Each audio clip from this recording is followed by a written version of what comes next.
I never understood why my husband grew increasingly secretive about his business trips, until the day he announced at our anniversary dinner that he was leaving me for his assistant. What he didn't know was that I was the anonymous angel investor who had saved his struggling company 5 years ago, and I still owned controlling interest through a shell corporation. His betrayal had just become the most expensive mistake of his life. Before we jump back in, tell us where you're tuning in from, and if this story touches you, make sure you're subscribed. Because tomorrow, I've saved something extra special for you. The crystal champagne flute trembled in my hand as Richard, my husband of 20 years, cleared his throat at the head of our dining table. Our anniversary dinner, which I had spent all day preparing, sat untouched before us, the candles flickering across his unnaturally composed face. My stomach tightened with instinctive dread as I registered the careful distance in his eyes, a look I'd seen more frequently in recent months but had desperately tried to ignore. "Elaine," he began, his voice carrying a rehearsed quality that made my skin prickle. "We need to talk about our future." I set my glass down with deliberate care, the vintage champagne, imported from a small French vineyard we had visited on our 10th anniversary, suddenly tasting like bitter metal on my tongue. 20 years of marriage had given me an intimate knowledge of Richard's expressions, and the one he wore now wasn't simply discontent, it was resolution. "That sounds ominous," I replied, attempting levity though my heart had already begun its painful descent.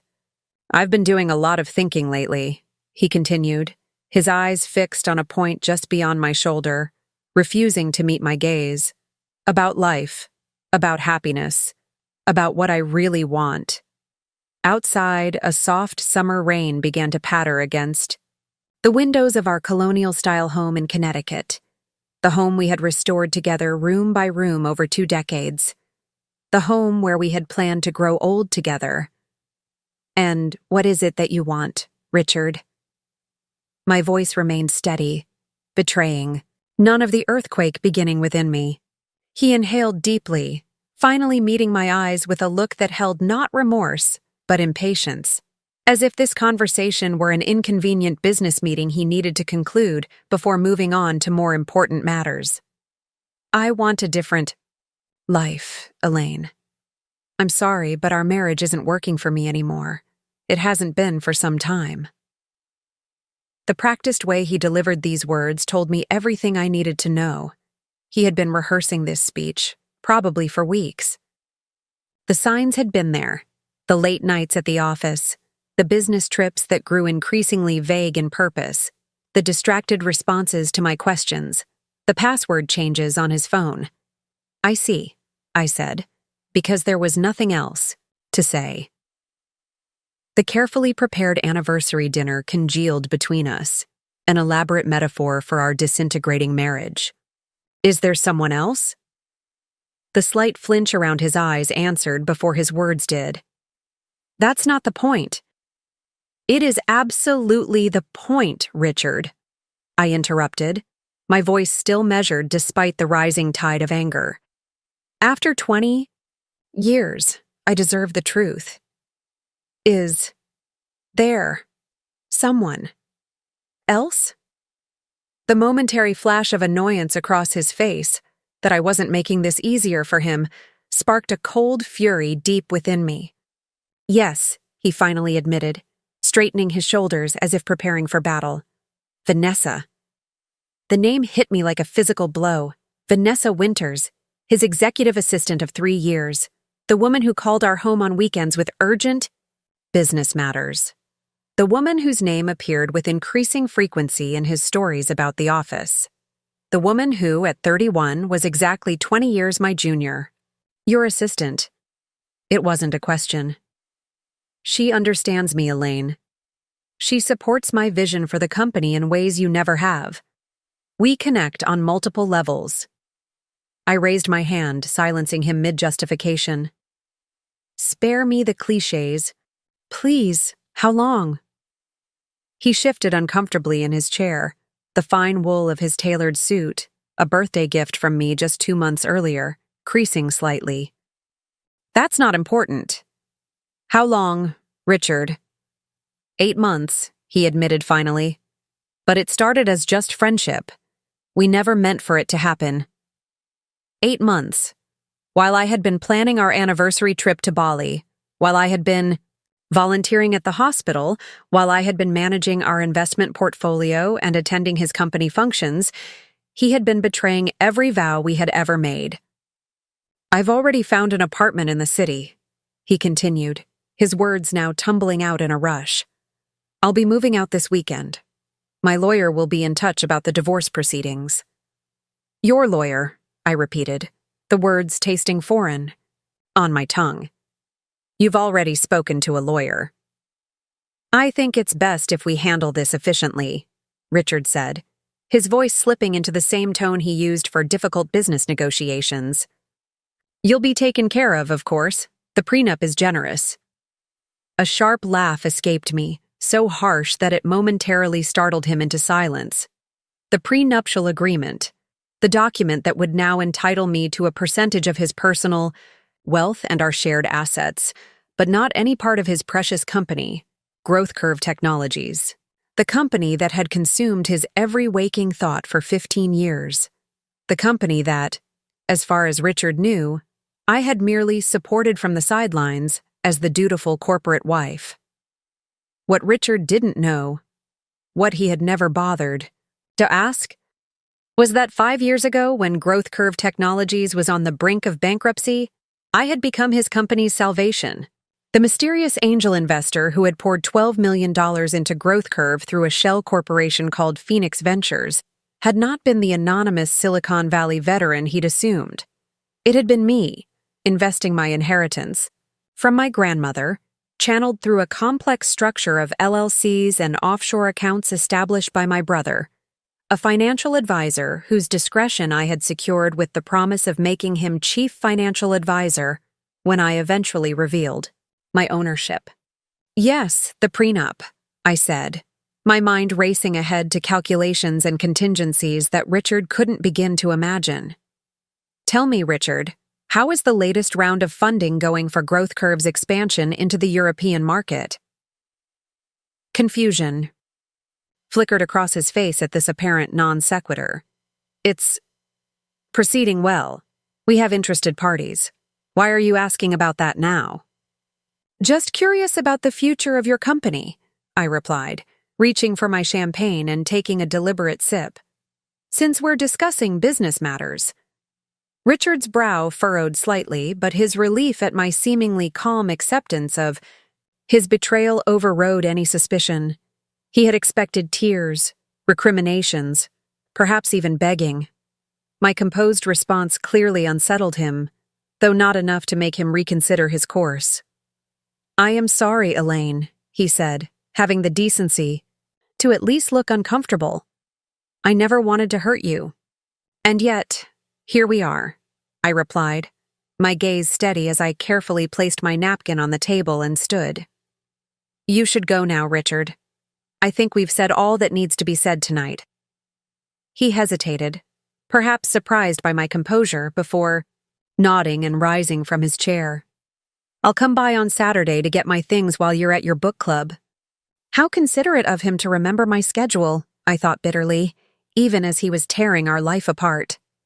I simply nodded, not trusting myself to speak further. At the doorway he paused, looking back at me standing beside our anniversary dinner, the candles still flickering between us. For a moment, something like doubt crossed his features. You'll be all right, won't you? The question ignited a cold flame within me. He wasn't asking out of concern for my emotional well-being. He was seeking absolution, wanting reassurance, that his departure wouldn't completely destroy me so he could leave with a clean conscience. Oh, Richard, I said softly, a smile curving my lips that didn't reach my eyes. I'm going to be much better than all right. He nodded, misinterpreting my response as brave acceptance rather than the veiled promise it was. The front door closed, behind him with a decisive click, and I stood motionless in our dining room, listening to the engine of his BMW start and then fade as he drove away from our home of 20 years, toward Vanessa, toward his new life. Preparing and narrating this story took us a lot of time, so if you are enjoying it, subscribe to our channel. It means a lot to us. Now back to the story, toward what he thought would be his happy ending. Only when the house had fallen completely silent did I allow myself to sink back into my chair, my composed mask slipping away. But the tears that threatened didn't fall. Instead, I reached for my phone and dialed a number I rarely used. "William," I said when my brother answered. "It's time to activate phase 2 of our contingency plan. Richard has made his move." My brother's sharp intake of breath was followed by a moment of silence. "Are you certain, Elaine? Once we do this—" "He's leaving me for his assistant," I cut in, my voice now hard with resolve. "He's already seen a lawyer and is moving out this weekend, so yes, I'm certain." "I'll make the calls first thing tomorrow," William replied, his tone shifting to match my determination. "The board won't know what hit them." As I hung up, I walked to the study and unlocked the hidden safe behind the landscape painting Richard had never particularly liked, a fitting metaphor for how little attention he had paid to my true capabilities. Inside lay folders containing documentation of my ownership structure in growth curve technologies, evidence of my identity as the controlling investor who had saved Richard's company when all other potential backers had abandoned him. Richard had always underestimated me, viewing my interest in his business as simple wifely support rather than the calculated investment strategy of a woman who had majored in finance before setting aside her career to support his. He had never questioned where Phoenix Ventures had come from, so grateful for the last-minute infusion of capital that had saved him from humiliating bankruptcy. He had been content to deal with my brother as the front man, never once suspecting that the true power behind his company's salvation sat across from him at the breakfast table every morning. I closed the safe and returned to the dining room, blowing out the anniversary candles one by one. The darkness felt appropriate as I contemplated the storm that was about to engulf Richard's carefully planned new life.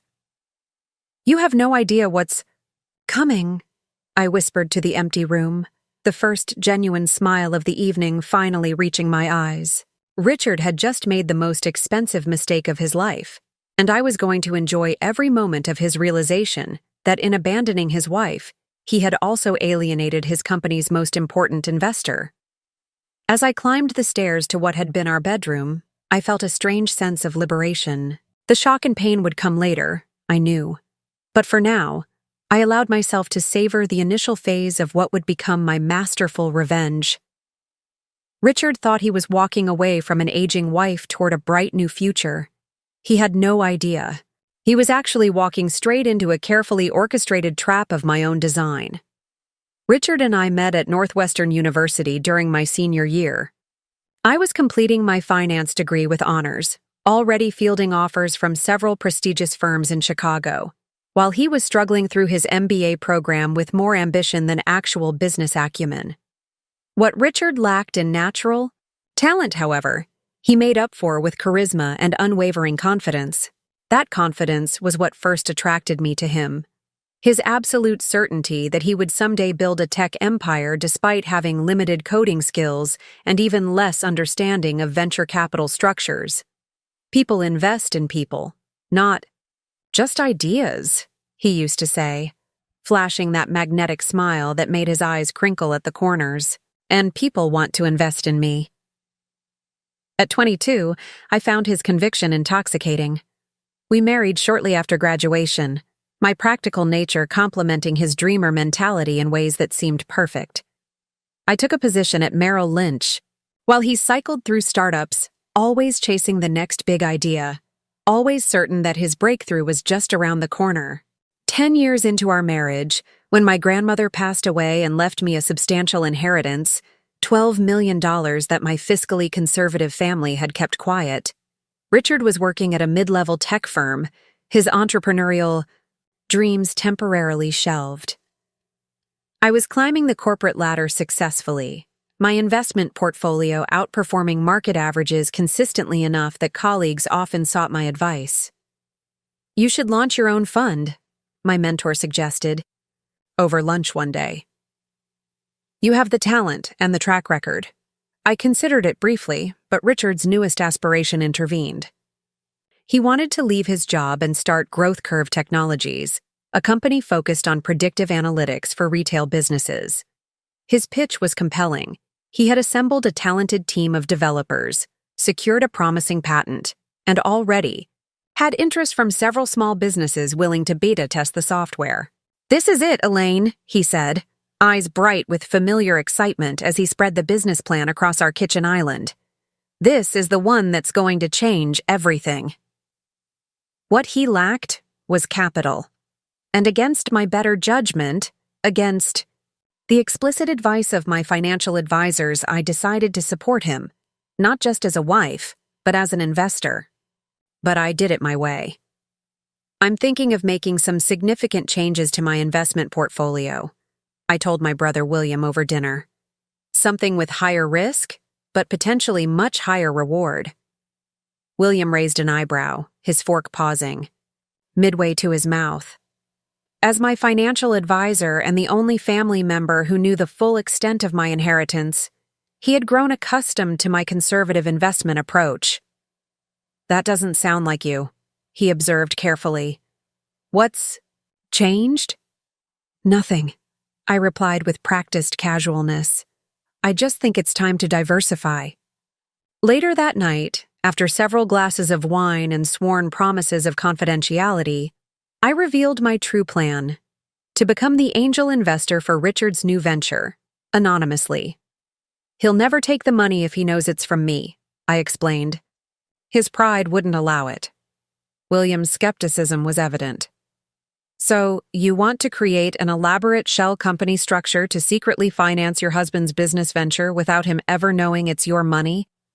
"Elaine, this crosses several ethical boundaries, not to mention potential legal complications."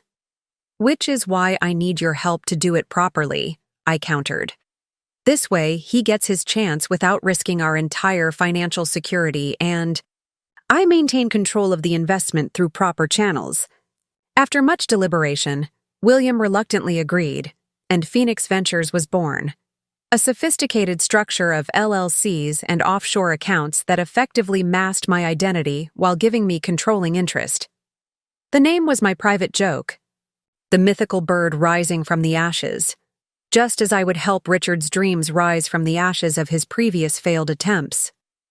When Phoenix Ventures approached Growth Curve Technologies with an offer of $12 million in exchange for 58% ownership, Richard was ecstatic. He assumed the investor was a tech veteran who recognized the potential of his patented algorithms. William, acting as my representative, negotiated terms that protected my investment while giving Richard operational control, as long as certain performance benchmarks were met. "Someone believes in me," Richard said that night, lifting me in a celebratory embrace as we stood in our kitchen. "Finally, someone with real money and influence sees what I've been saying all along." The irony of his statement wasn't lost on me, but I smiled and poured more champagne. "I'm so proud of you," I said, meaning it despite the complicated truth. In that moment, seeing his face alight with validation and purpose, I convinced myself that the deception was worth it. This was my gift to him, a chance to prove himself without knowing I was his safety net. As Growth Curve Technologies grew, from a scrappy startup to a respected player in the analytics field, I maintained my double life. By day, I was the supportive corporate wife who had scaled back her own career to focus on our life together, attending company functions on Richard's arm, hosting dinner parties for his investors and team members. By night, I was reviewing quarterly reports, analyzing market strategies, and conferring with William about critical decisions facing the company. In board meetings, William represented Phoenix Ventures' interests, delivering my carefully worded guidance as if it came from a reclusive tech billionaire who preferred to remain anonymous.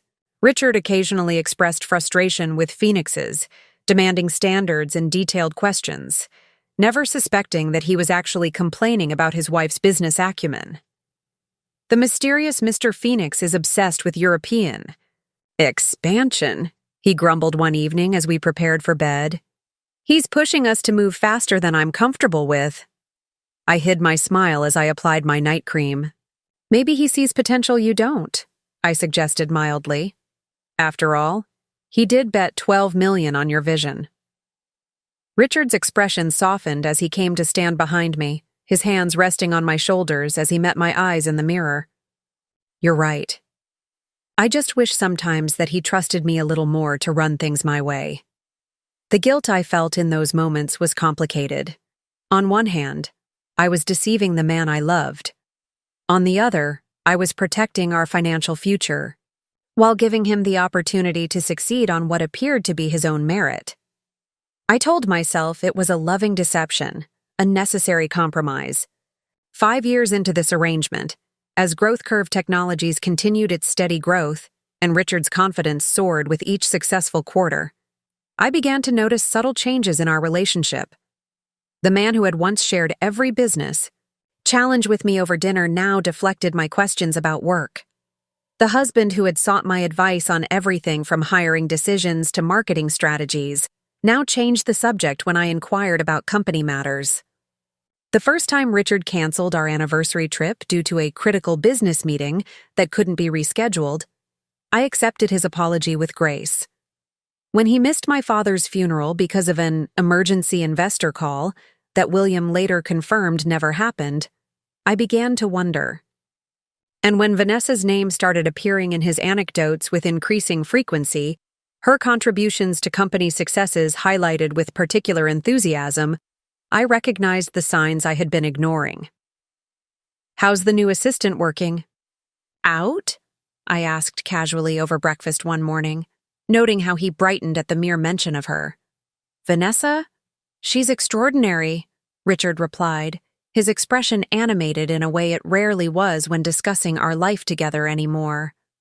"She anticipates needs I didn't even know I had. Yesterday, she completely reorganized our approach to the Davis contract based on her previous experience in the industry. Saved us weeks of work." I nodded, filing away this information. "She sounds impressive." "She is," he agreed, checking his watch and standing to leave earlier than usual. "In fact, we're meeting early to prepare for the board presentation next week. Don't wait up tonight. It'll be a late one." As he kissed my cheek, a perfunctory gesture that had replaced our once passionate goodbyes, I caught the faint scent of an unfamiliar cologne. Watching him walk to his car with a lightness in his step that had been absent at home for months, I made a decision. That afternoon, I called William. "I need you to add an important condition to Phoenix's requirements for the next funding round," I said without preamble. "Any significant changes to upper management or the executive team must be approved by the majority shareholder." "Elaine," William's voice carried a note of warning. "What's going on?" "Insurance," I replied simply. "Just insurance." Looking back now, as I stood in our empty bedroom after Richard's announcement that he was leaving me for Vanessa, I recognized that I had known this day was coming long before I admitted it to myself. What I hadn't anticipated was how his betrayal would crystallize my purpose and strip away any remaining guilt about my deception. For 20 years, I had been two women. The supportive wife who had subsumed her ambitions to bolster her husband's dreams, and the shrewd investor who controlled the company he believed was his greatest achievement. Now those two women would merge into something new, someone Richard hadn't counted on facing when he so casually discarded 2 decades of marriage for his young assistant. The morning after Richard's devastating announcement, I awoke to an empty house that felt both hollow and liberating. The king-sized bed where we had shared thousands of nights now stretched before me like an unexplored continent. I allowed myself exactly 30 minutes to feel the loss, to acknowledge the death of the future I had planned, before rising to face the new reality I would create. My phone showed 6 missed calls from my sister, 4 from my closest friend Patricia, and 1 from William. No calls from Richard. I bypassed them all and dialed my lawyer, Diane Winters, a formidable divorce attorney whose reputation for surgical precision in high-net-worth cases had earned her the nickname the Scalpel among Connecticut's elite. "I need an appointment today," I said when she answered. "Richard is leaving me for his assistant." Her response was immediate and without sympathy, exactly what I needed. "I've had a cancellation at 11. Bring all financial documentation you can gather, especially anything related to his business interests." I smiled at this last instruction. Diane had no idea just how comprehensive my documentation would be. After a long shower, I dressed with deliberate care, choosing a charcoal Armani suit I reserved for important business meetings, which this certainly was. As I applied my makeup, I studied my reflection with new eyes. At 52, I was still attractive, my disciplined exercise regimen and careful skincare having preserved the bone structure that had once caught Richard's attention across a crowded university library. The fine lines around my eyes and mouth spoke of experience, not defeat. "Time to reclaim your power, Elaine," I told my reflection, applying a bold red lipstick I rarely wore. Richard had always preferred me in more subtle shades. At my home office, I retrieved the documents I would need from the hidden safe: incorporation papers for Phoenix Ventures, the original investment agreement, quarterly reports, and most crucially, the shareholder agreement giving Phoenix Ventures veto power over key management decisions. I placed these in my briefcase alongside the prenuptial agreement Richard had insisted upon before our wedding, a document that, ironically, protected only his personal assets and explicitly excluded future business interests not established at the time of our marriage. As I was leaving, William called again. This time, I answered. "I've been worried sick," he said without preamble. "Are you all right?" "I'm operational," I replied, using our childhood code for handling difficult situations. "Meeting with Diane Winters in an hour. I'll need you to call an emergency board meeting for tomorrow." His sharp intake of breath carried through the phone. "That fast? Elaine, are you sure you don't want to take some time to—" "The longer we wait, the more opportunity Richard has to maneuver," I cut in. "He's been planning this for months, William. We need to act now." "All right," he conceded. "But what exactly are you planning to do?" "I'm going to introduce Phoenix Ventures, owner to Growth Curve Technologies," I said simply. The silence on the other end of the line spoke volumes. Finally, William sighed. "This is going to be nuclear, you know." "It's about to be," I confirmed, a cold smile forming as I started my car. "See you tomorrow at the board meeting. Wear your best suit." Diane's office occupied the top floor of a sleek glass building in downtown Hartford, the tasteful decor and hushed atmosphere designed to comfort the wealthy while they dismantled their marriages. Her assistant, a young man with impeccable manners, led me immediately to her corner office upon arrival. Diane rose from behind her imposing desk, her handshake firm and direct. At 60, with silver hair cut in a precise bob and eyes that missed nothing, she embodied the confident competence I needed. "Elaine," she said, gesturing to the chair opposite her desk, "tell me everything, starting with when you first suspected." For the next hour, I laid out the trajectory of Richard's betrayal, the gradual withdrawal, the increasing mentions of Vanessa, the business trips that couldn't be verified, and finally, his announcement at our anniversary dinner. Diane took notes in a leather-bound notebook, occasionally asking clarifying questions, but otherwise allowing me to tell the story without interruption. When I finished, she set down her pen and studied me with professional assessment. "And what do you want from this divorce, Elaine? Maximum financial settlement? The house? Social vindication?" I smiled, reaching into my briefcase for the Phoenix Ventures documentation. "I want something more specific," I replied, sliding the folder across her desk. "I want control of Growth Curve Technologies, complete and acknowledged control." Diane's eyebrows rose slightly as she opened the folder and quickly scanned the contents. Her expression shifted from professional interest to genuine surprise. a rare reaction from someone who had seen every variety of marital deception. "You're Phoenix," she said, looking up at me with new respect. "You've been the controlling interest in your husband's company for 5 years without his knowledge." "Yes." "And now you want to use that position to—" "What? Exactly?" "To ensure that Richard understands precisely what his infidelity has cost him," I replied evenly. "The company is his identity, his achievement, his legacy. I want him to know that it was never truly his to begin with, and now, it never will be." Diane leaned back in her chair, considering me with newfound interest. "You realize this goes beyond the scope of typical divorce proceedings. The revelation of your identity as Phoenix Ventures will have significant business implications. The board, the shareholders, the company's clients, this will affect them all." "I'm aware, I said calmly.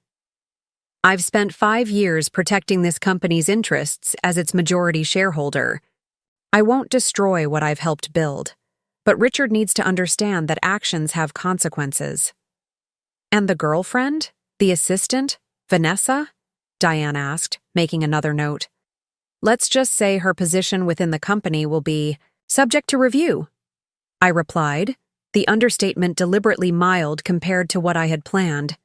Diane closed the folder and tapped her fingers against it thoughtfully. "Well, this certainly changes our approach.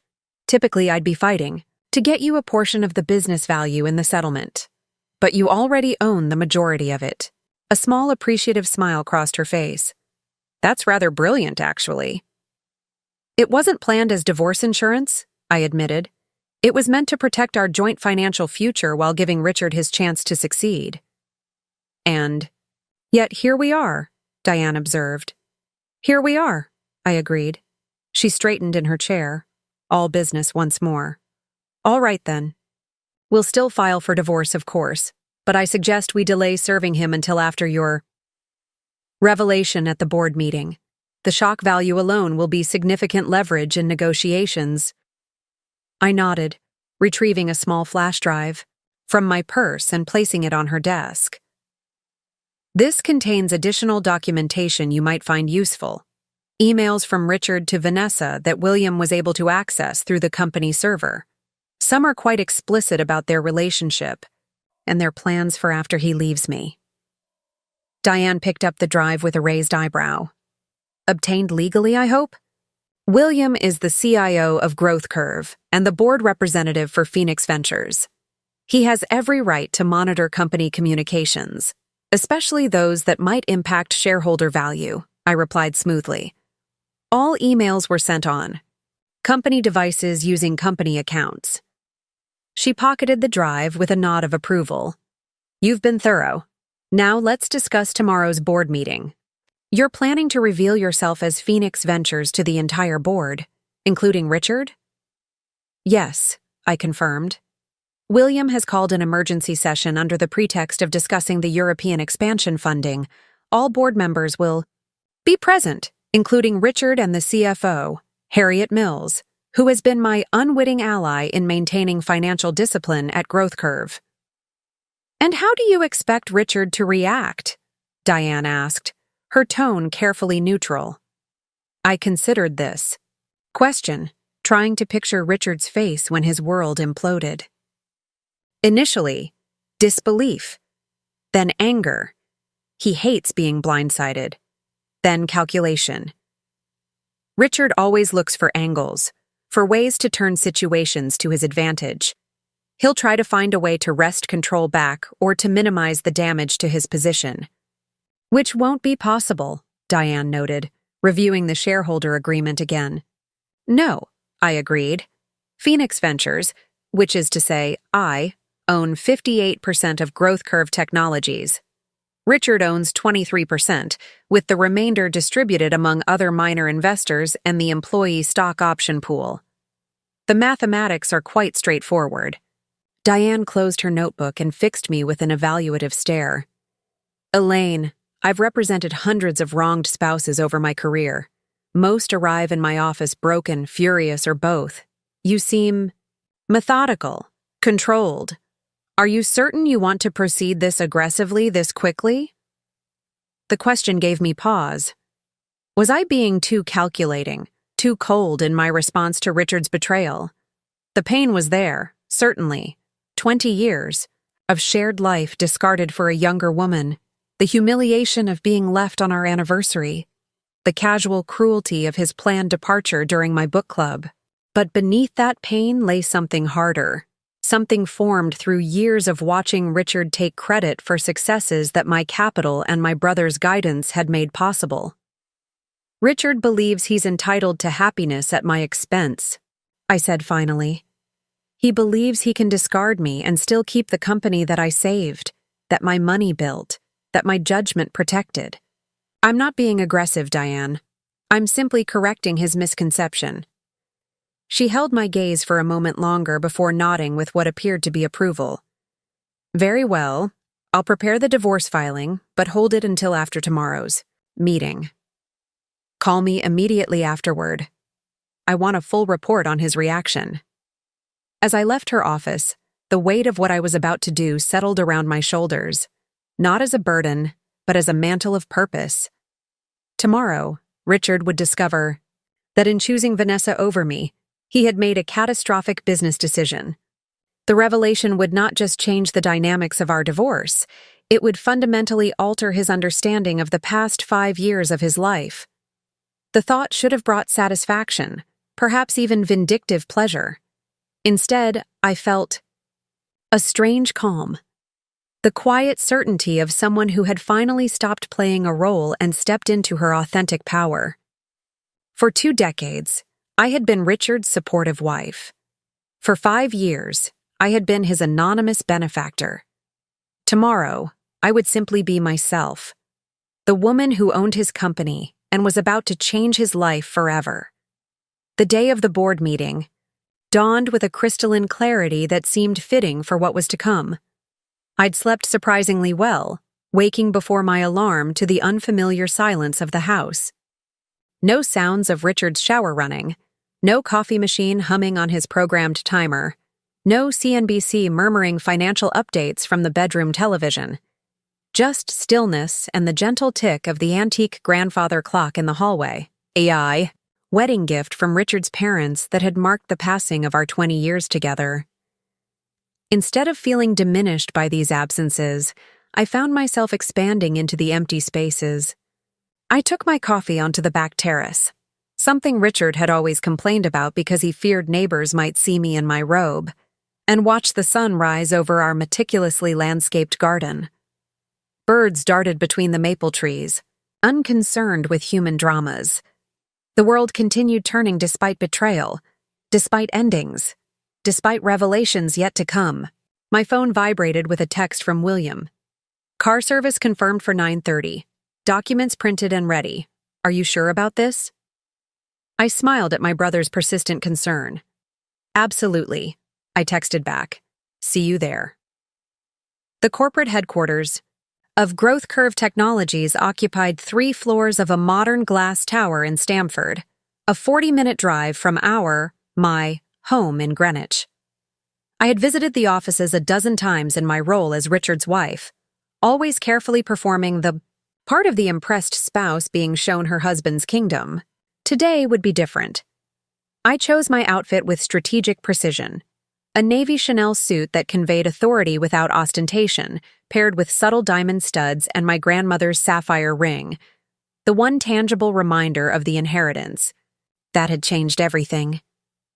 My makeup was flawless but minimal. My hair swept into a sleek chignon that emphasized my bone structure rather than attempting to disguise my age. I wasn't trying to compete with 31-year-old Vanessa on her terms. I would confront this situation on mine. As promised, the town car arrived at exactly 9:30. The driver, recognizing me from previous bookings, appeared momentarily confused. "Will Mr. Carter be joining us, ma'am?" he asked, holding the door. "No, Thomas. Just me today," I replied with a serene smile. The drive into Stamford gave me time to review my mental script for the meeting. William and I had discussed various scenarios, anticipating Richard's potential reactions and planning appropriate responses. But business strategy had never been the difficult part for me. The emotional landscape was far more treacherous. Despite everything, despite the betrayal and the humiliation and the calculated cruelty of ending our marriage on our anniversary, a small part of me still loved the man I had built a life with. Not the Richard of today, the ambitious CEO who had discarded me for a younger model, but the Richard of our early years, the dreamer with the infectious grin who had believed so fiercely in his own potential. That love wouldn't stop me from taking what was rightfully mine, but it added a layer of complexity to what should have been straightforward retribution. "Ms. Elaine." Thomas's voice broke through my thoughts. "We've arrived." The growth curve. Technology's lobby featured a 15-foot interactive display showcasing the company's analytics platform in real time, a dramatic visualization of the very technology my investment had made possible. Employees moved purposefully across the polished concrete floors, many offering respectful nods as they recognized their CEO's wife. If only they knew. Security had been informed of my arrival, and a badge was waiting at the front desk. "Mrs. Carter, how lovely to see you," chirped the receptionist, a young woman whose name I couldn't recall. "The board meeting is on 32. Would you like me to have someone escort you?" "That won't be necessary, Kelsey," I replied, noting her surprise that I remembered her name, a small technique I had learned from Richard, ironically. "I know the way." The executive elevator required a special access card, which my visitor badge surprisingly accommodated. Another of William's careful preparations, ensuring I wouldn't be delayed or questioned. As the elevator ascended, I checked my reflection in its mirrored walls, adjusting my posture to project confidence. The woman staring back at me looked powerful, determined, and completely in control. The boardroom occupied the northeast corner of the 32nd floor, with floor-to-ceiling windows offering panoramic views of Long Island Sound. 7 people were already seated around the massive blackwood table when I entered. 5 board members, including William, and 2 executives, Harriet Mills, the CFO, and Derek Johnson, the Chief Technology Officer. Richard sat at the head of the table, his back to the windows, the position of power he had always favored. The conversation stopped abruptly when I appeared in the doorway. Richard's expression shifted rapidly from surprise to confusion to barely concealed annoyance. "Elaine, what are you doing here?" I smiled pleasantly, noting how William straightened in his chair, his face carefully neutral.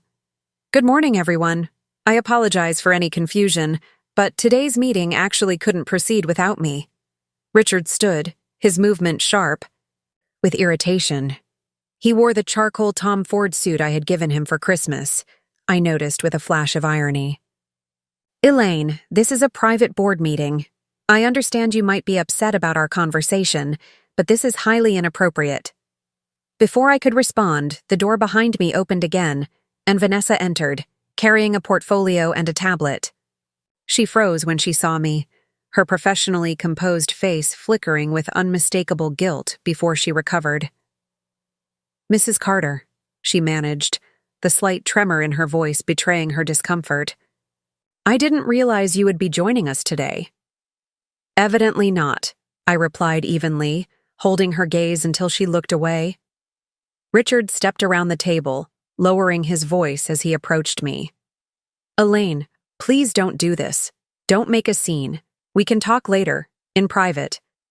I met his eyes, noting the mixture of apprehension and condescension in them. He was worried about embarrassment, but confident in his control of the situation. That confidence was about to evaporate. "I'm not here to make a scene, Richard," I said, my voice carrying just enough to ensure everyone could hear. "I'm here as the majority shareholder of Growth Curve Technologies. This meeting concerns the European expansion funding, which requires my approval." Richard's face went completely blank, the expression he adopted when thoroughly confused. "What are you talking about? You're not a shareholder." William rose from his seat, buttoning his suit jacket in a gesture of formality. "Actually, Richard, that's the purpose of this emergency session. Allow me to formally introduce Elaine Carter, the founder and sole owner of Phoenix Ventures, which holds a 58% controlling interest in Growth Curve Technologies." The silence that followed was absolute. Richard stared at me, then at William, his face gradually draining of color as the implications registered. Around the table, board members exchanged glances ranging from confusion to dawning comprehension. "That's not possible," Richard finally said, his voice unnaturally flat. "Phoenix is run by—" He trailed off, apparently realizing he had never actually met the person he believed controlled his company's destiny.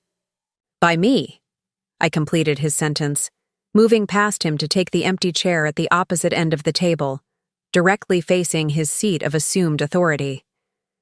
Phoenix Ventures was created 5 years ago with my inheritance from my grandmother. William has been representing my interests as the primary shareholder since the initial investment. Harriet Mills, always quick with numbers, was the first to recover. "The $12 million that saved us from bankruptcy," she said, her eyes widening as connections formed. "That was your money?" "Yes," I confirmed, placing my portfolio on the table with deliberate care. "Every quarterly report, every performance review, every strategic decision requiring majority shareholder approval has been overseen by me through Phoenix Ventures." Richard remained standing, his body rigid with shock. "This is some kind of joke," he said, though his expression showed he was already processing the truth. How could you do this without telling me?" "You needed funding," I replied simply. "You wouldn't have taken it if you knew it came from me. Your pride wouldn't allow it. So I created a structure that would protect both our financial future and your ego." The board members were watching this exchange with expressions ranging from fascination to discomfort. Corporate governance had suddenly become marital drama, and no one quite knew the protocol. "Perhaps," offered Gordon Wells, the eldest board member, "we should reschedule this meeting to allow for some private discussion between Mr. and Mrs. Carter?" "That won't be necessary, Gordon," I said, opening my portfolio to retrieve copies of the documents I had prepared. "Richard and I have already had our private discussion. 2 nights ago, at our anniversary dinner, he informed me that he's leaving our marriage for his executive assistant." I nodded toward Vanessa, who seemed to be trying to physically shrink into the background. "So, while the timing might seem dramatic, I assure you it's merely coincidental." Richard finally found his voice again, anger now displacing shock. "You've been lying to me for 5 years, he hissed, leaning forward with his hands braced on the table. "Playing some twisted game, pretending to be a silent investor while manipulating my company behind my back." "Your company?" I echoed, raising an eyebrow. "Richard, without my investment, there would be no company. You were 3 weeks from complete bankruptcy. Your initial business model was flawed, your market strategy was unfocused, and your burn rate was unsustainable. Phoenix Ventures, which is to say I saved Growth Curve Technologies, and for 5 years, I've continued protecting that investment." William cleared his throat, ever the voice of procedural correctness. "Perhaps we should focus on the business at hand. As stated in the meeting agenda, we need to discuss and approve the funding structure for European expansion." Richard stared at him with newfound hostility. "You, my wife's brother. You've been reporting to her all this time, feeding her information about my company." "About our company," William corrected mildly. "And yes, as Phoenix Ventures representative, I've kept the majority shareholder fully informed, as is my fiduciary responsibility." I watched Richard's face as the full implications sank in. Every boardroom victory he had claimed as his own strategic brilliance, every difficult decision that had somehow resolved in the company's favor, every funding approval that had arrived, just when needed, all had been influenced or directly orchestrated by me, the wife he had dismissed as merely supportive, the woman he had discarded for someone younger. "This changes nothing," he finally declared, reclaiming his seat with forced composure. "I'm still CEO. Day-to-day operations are still under my control." "For now," I agreed, my tone pleasant but firm. "The shareholder agreement does indeed give you operational authority, conditional upon performance standards and board approval." I paused, allowing him to absorb this reminder of his tenuous position. "Now, shall we proceed with the actual business of this meeting? The European expansion won't fund itself."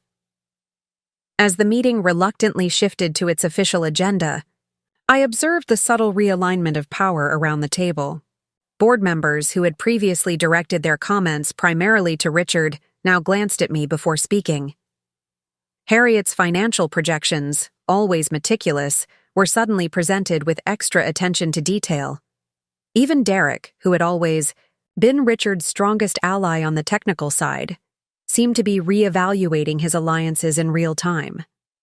Richard participated mechanically, his earlier confidence replaced by a wary calculation that I recognized from our most difficult marital negotiations. He was plotting, assessing options, looking for leverage. Across the table, I could almost see the wheels turning behind his eyes. How could he turn this situation to his advantage?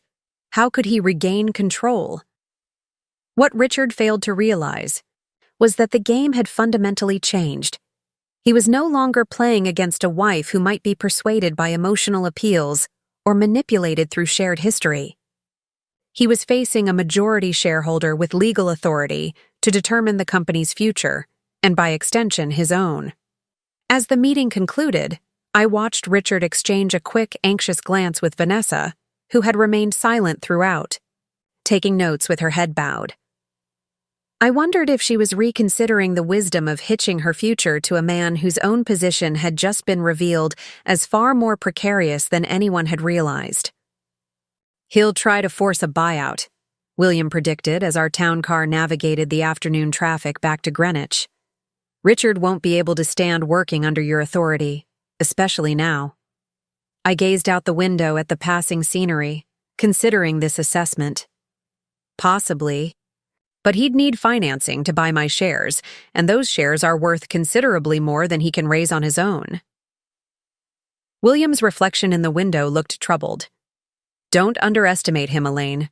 Richard is nothing if not resourceful, and he has connections throughout the industry." "Connections built on a reputation that just took a significant hit," I pointed out. "Word will spread quickly that he wasn't the financial mastermind everyone believed, that his success was largely due to his wife's investment and guidance." "Which might make him even more desperate," William countered. "Cornered animals are the most dangerous." I turned from the window to face my brother directly, appreciating his concern but finding it unnecessary. "William, for the first time in 5 years, I don't have to pretend to be someone I'm not. Do you have any idea how liberating that feels?" The tension in his expression eased slightly. "I can imagine. But liberation doesn't equal victory, not yet. We need a comprehensive strategy." "We have one," I assured him, patting the portfolio in my lap. "We've been developing it for years, whether we realized it or not." Back at the house, I declined William's offer to stay. I needed solitude to process the morning's events and to prepare for what would come next. The confrontation had unfolded, largely as anticipated, but Richard's reaction, the naked shock and subsequent calculation in his eyes, had affected me more than I'd expected. Not because I pitied him, but because I recognized his vulnerability for the first time in our relationship. I changed out of my business attire into comfortable loungewear and carried a glass of Pinot Noir into my home office. The room had always been my private domain, the one space Richard rarely entered. Now it would become command central for the restructuring of my life. Settling behind my desk, I opened my laptop and began drafting a series of emails, first to Diane, providing a detailed account of the board meeting, then to my financial advisor, requesting a complete review of my non-growth curve investments, And finally, to Patricia, my closest friend, briefly explaining the separation and asking for discretion until matters were settled. My phone buzzed with a text from Richard. "We need to talk. Privately. Tonight." I considered ignoring it but decided against creating unnecessary animosity. "Professional matters should be addressed through appropriate channels," I replied. "Personal matters through our respective attorneys." His response came quickly. 20 years of marriage deserves more than legal intermediaries. A reasonable point, but also classic Richard manipulation, appealing to sentiment when logic failed him. I set the phone aside without responding and returned to my strategic planning. The legal aspects of our separation were straightforward, protected by the prenuptial agreement and my ownership structure and growth curve. The business aspects were more complex. As William had noted, Richard would likely seek ways to neutralize my control or force me out entirely. I needed to anticipate and counter his potential moves. I pulled up Growth Curve's organizational chart on my laptop, studying the executive team Richard had assembled. Harriet Mills, the CFO, was professionally conservative and fundamentally honest, a potential ally in maintaining financial transparency during this transition. Derek Johnson, the CTO, was brilliant but ethically flexible, loyal to Richard for giving him creative freedom with the product development team. The rest of the executive leadership consisted of Richard's carefully selected subordinates, people who owed their positions to his patronage. Lower in the organization were the true innovators and workhorses, the engineers, data scientists, and client relationship managers who made Growth Curve's technology valuable in the marketplace. These employees had no particular loyalty to Richard. Personally, they were committed to the company's mission and their own professional advancement. Their continued engagement would be crucial to maintaining Growth Curve's market position during any leadership turbulence. I created a spreadsheet, methodically mapping each key employee's potential reaction to the revelation of my ownership and to any conflict between Richard and myself. Next to each name, I noted leverage points. What they valued, what they feared, what might sway their allegiance one way or the other. This wasn't about vindictiveness. It was about protecting my investment and ensuring the company's stability. If Richard forced a power struggle, I needed to know who would stand where, and how to secure the support of those who mattered most to Growth Curve's continued success. My phone rang again. Richard, calling this time instead of texting. I let it go to voicemail, focusing instead on the next phase of my planning, client relationships. Growth Curve's client base included major retailers, financial institutions, and healthcare systems that used our predictive analytics to optimize operations and customer engagement. Many of these relationships had been personally cultivated by Richard, who excelled at the charismatic aspects of business development. In the event of a visible leadership conflict, these clients might become nervous about the company's stability. I drafted a communication plan, identifying key clients who should receive personal outreach from board members, preferably not Richard, to reassure them of Growth Curve's solid financial position and continued commitment to their success. William could coordinate this effort, leveraging the relationships he had built as Phoenix Ventures representative. The voicemail notification appeared on my phone. With a sigh, I played Richard's message. "Elaine, this is absurd. We need to talk face to face. What happened at the board meeting today? You blindsided me in front of my entire executive team. That was calculated humiliation, and you know it. Whatever issues exist between us personally, Growth Curve is my life's work. I built this company from nothing. You may have provided capital, but I provided the vision, the leadership, the daily commitment that made it successful.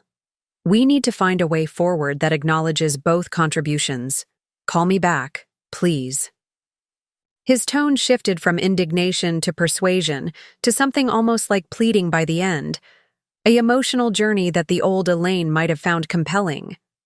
The new Elaine simply noted the tactical approach and continued her planning. The grandfather clock in the hallway chimed 6 times, drawing my attention to the fading daylight. I had been working for hours without pause, constructing a comprehensive defense of my interests. Now I needed perspective, distance from the immediate situation to consider longer-term implications. I moved to the kitchen and prepared a simple dinner, taking it out to the terrace where Richard and I had so often entertained guests on summer evenings. The solitude felt strange, but not unwelcome. As I ate, I contemplated not just the mechanics of protecting my ownership in Growth Curve, but what I truly wanted from this new chapter of my life. Did I want to remain actively involved in the company's operations? Did I want to force Richard out completely, replacing him with new leadership? Or did I simply want to ensure my financial interests were protected while I pursued other opportunities? The questions were larger than revenge, more complex than the immediate satisfaction of seeing Richard's shock when I revealed myself as Phoenix Ventures. They touched on fundamental aspects of my identity that had been subsumed in my marriage. Ambitions, set aside, talents directed toward supporting Richard's dreams rather than creating my own. My phone buzzed again. Not Richard this time, but Diane. "Just checking in," her text read. "How are you holding up after the board meeting?" "Strategizing," I replied. "Mapping stakeholders and planning contingencies. As expected. But take care of yourself too. Divorce is emotional even when approached logically." Her concern was professional but genuine, reminding me that while business strategy was familiar territory, the personal dimensions of this separation would require their own kind of attention. I couldn't simply spreadsheet my way through the dissolution of a 20-year marriage, no matter how justified I felt in protecting my interests. As if to underscore this reality, my sister Caroline called just as I was clearing away my dinner dishes. "Elaine," she said when I answered, "William told me what happened. Are you all right? Do you want me to come over?" Caroline, 5 years, younger and perpetually concerned about everyone in her orbit, had never quite understood my pragmatic approach to life's challenges. Where I saw problems to be solved, she saw emotions to be processed. "I'm fine, Caroline," I assured her. "Actually, I'm better than fine. I'm focused." "But you must be heartbroken," she insisted. 20 years, Elaine, and to leave you for his assistant. It's such a pathetic cliché." I leaned against the kitchen counter, considering her perspective. The cliché hurts more than the loss, honestly. That someone I respected could be so predictable in his midlife crisis. "See? You are hurt," Caroline pounced on the admission. "You don't have to be the strong one all the time, you know. It's okay to fall apart a little."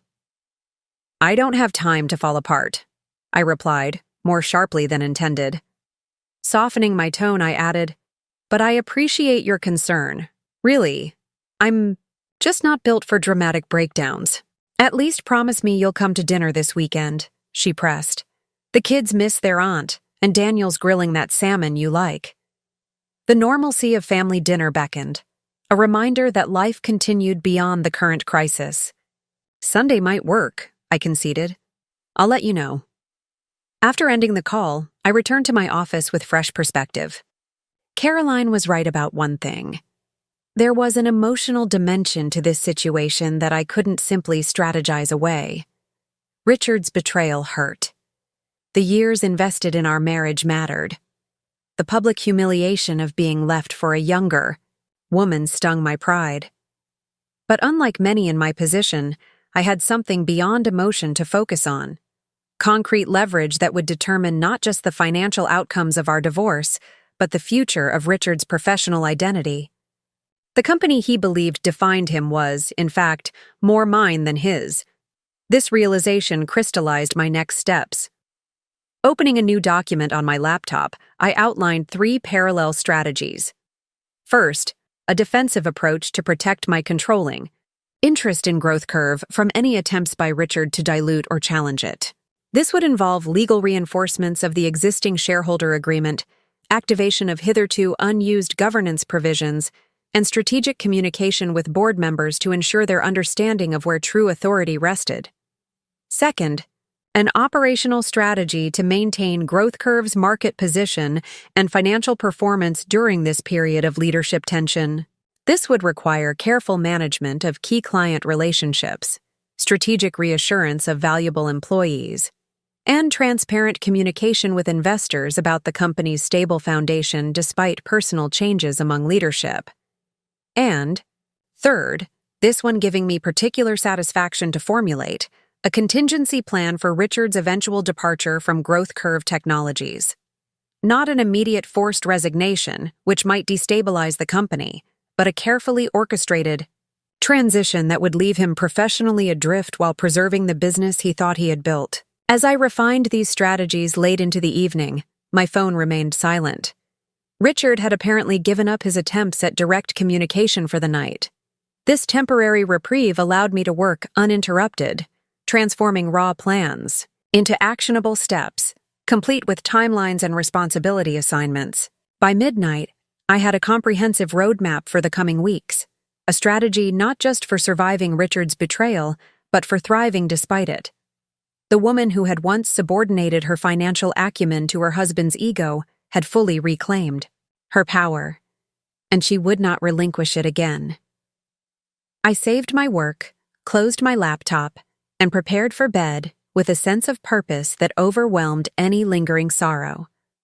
Tomorrow would bring new challenges as Richard recovered from his initial shock and began plotting his counterattack, but for the first time in 20 years, I would meet those challenges not as Richard Carter's supportive wife, but as Elaine Carter, majority shareholder of Growth Curve Technologies and architect of her own destiny. Richard's counterattack came sooner than I expected. At 7:14 the next morning, my phone lit up with a call from Harriet Mills, Growth Curve's CFO. "Elaine," she began without preamble, her normally composed voice tense. "Richard called an executive leadership meeting for 8 a.m. He's positioning it as a strategy session to address the new ownership revelation and its impact on operations." I moved to my closet, already shifting mentally to select appropriate battle attire while keeping Harriet on speaker. "And you're calling to let me know because he specifically said not to inform Phoenix Ventures representatives," she replied, lowering her voice although she was presumably alone. "He told his assistant to coordinate with everyone except William." "I see," I said, selecting a crimson Armani suit that I knew projected confidence and authority. "Thank you for the information, Harriet. Your professional integrity is noted and appreciated." "I'm not taking sides," she clarified quickly. "I just believe in transparent corporate governance. If majority ownership is changing, the executive team needs clear direction about lines of authority." "Of course," I assured her, recognizing the careful position she was establishing. Complete neutrality is exactly what Growth Curve needs from its financial leadership right now. After ending the call, I immediately phoned William, catching him as he was leaving for his morning workout. "Cancel your plans," I instructed. "Richard's making his first move, an executive leadership meeting at 8 a.m., specifically excluding Phoenix representatives." William's sharp intake of breath communicated his understanding of the implications. "That's aggressive.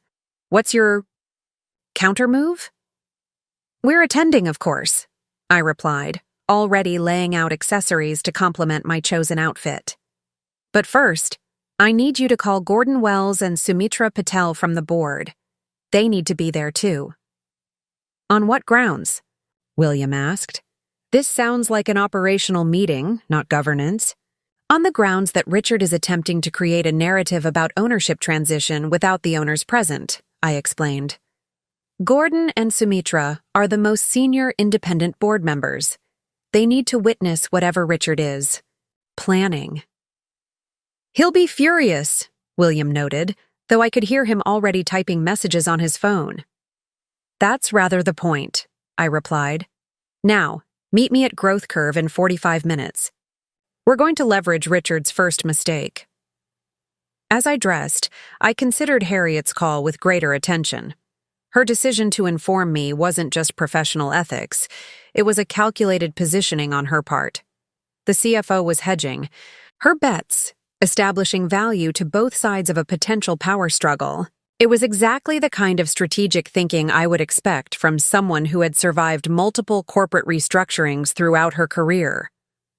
I arrived at Growth Curve headquarters at 7:50 a.m., deliberately early, and found William waiting in the lobby.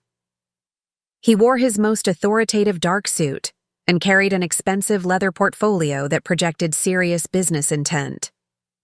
"Gordon and Sumitra are on their way," he confirmed as we stepped into the executive elevator. "Richard doesn't know yet." "Perfect," I said, adjusting my grandmother's sapphire ring. "When we enter the conference room, let me take the lead. Don't react to whatever Richard says initially. Let him overplay his hand." The executive team was already assembled in the main conference room when we arrived. Harriet Mills, Derek Johnson, Sanjay Gupta, the Chief Marketing Officer, Elena Rodriguez, Head of Client Relations, and Thomas Bennett, VP of Operations. Richard stood at the head of the table, a position that was beginning to seem more habitual than earned. He froze mid-sentence when he saw us. "Elaine, William." His surprise quickly hardened into something colder. "This is an internal operational meeting. I don't recall extending an invitation." I smiled pleasantly, selecting a chair directly opposite him. "As majority shareholder, I don't actually require an invitation to company meetings, Richard. Particularly ones specifically organized to discuss ownership matters." William took a seat beside me, his expression professionally neutral despite the tension crackling in the air. Richard placed both hands on the table, leaning forward slightly. "This meeting is to reassure the executive team about continuity of leadership despite yesterday's revelations. It's an operational necessity, not a governance issue. Any discussion about company leadership that deliberately excludes the majority owner is, by definition, a governance issue," I countered smoothly. "But please, don't let us interrupt. You were saying?" Before Richard could respond, the door opened again to admit Gordon Wells and Sumitra Patel. Gordon, in his 70s, with the distinguished silver hair and confident bearing of old money, nodded cordially to everyone. Sumitra, a brilliant former tech executive who had joined our board after a successful exit from her own startup, surveyed the room with sharp, analytical eyes. "Gordon, Sumitra," Richard managed, his composure visibly straining. "I wasn't expecting board representation at this operational discussion. When William mentioned an emergency meeting about ownership transition strategies, we felt it prudent to attend," Gordon replied mildly, though his emphasis on ownership transition made it clear he understood the subtext perfectly. Richard shot a venomous look at William before recovering his professional demeanor. "Of course, all input is valuable as we navigate this unusual situation." I watched the executive team exchanging glances, silently gauging the shifting power dynamics. This was corporate theater at its most consequential, and everyone in the room knew their careers might depend on correctly reading the prevailing winds. "Perhaps," I suggested, "we should clarify what this unusual situation actually is, to ensure everyone has accurate information." Richard recognized the trap, but had no choice except to walk into it. Yesterday's board meeting revealed that my wife, Elaine, is the previously anonymous investor behind Phoenix Ventures, which holds majority ownership in Growth Curve. This revelation coincides with changes in our personal relationship, creating potential leadership complications that we need to address professionally. "Changes in your personal relationship," I repeated, allowing just enough emphasis to highlight the euphemism. "You mean your decision to end our 20-year marriage for a relationship with your executive assistant. I believe context matters when discussing potential leadership complications." Several executives shifted uncomfortably. Elena Rodriguez, always the most emotionally intuitive of the team, looked particularly pained by the direct reference to Richard's infidelity. Derek Johnson studied his tablet with sudden intense interest. "Our personal matters aren't relevant to this discussion," Richard insisted, though his slight flush suggested otherwise.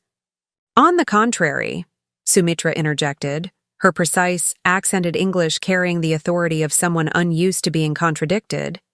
"When personal relationships impact corporate leadership, they become business matters, particularly when they involve direct reporting lines within the organization."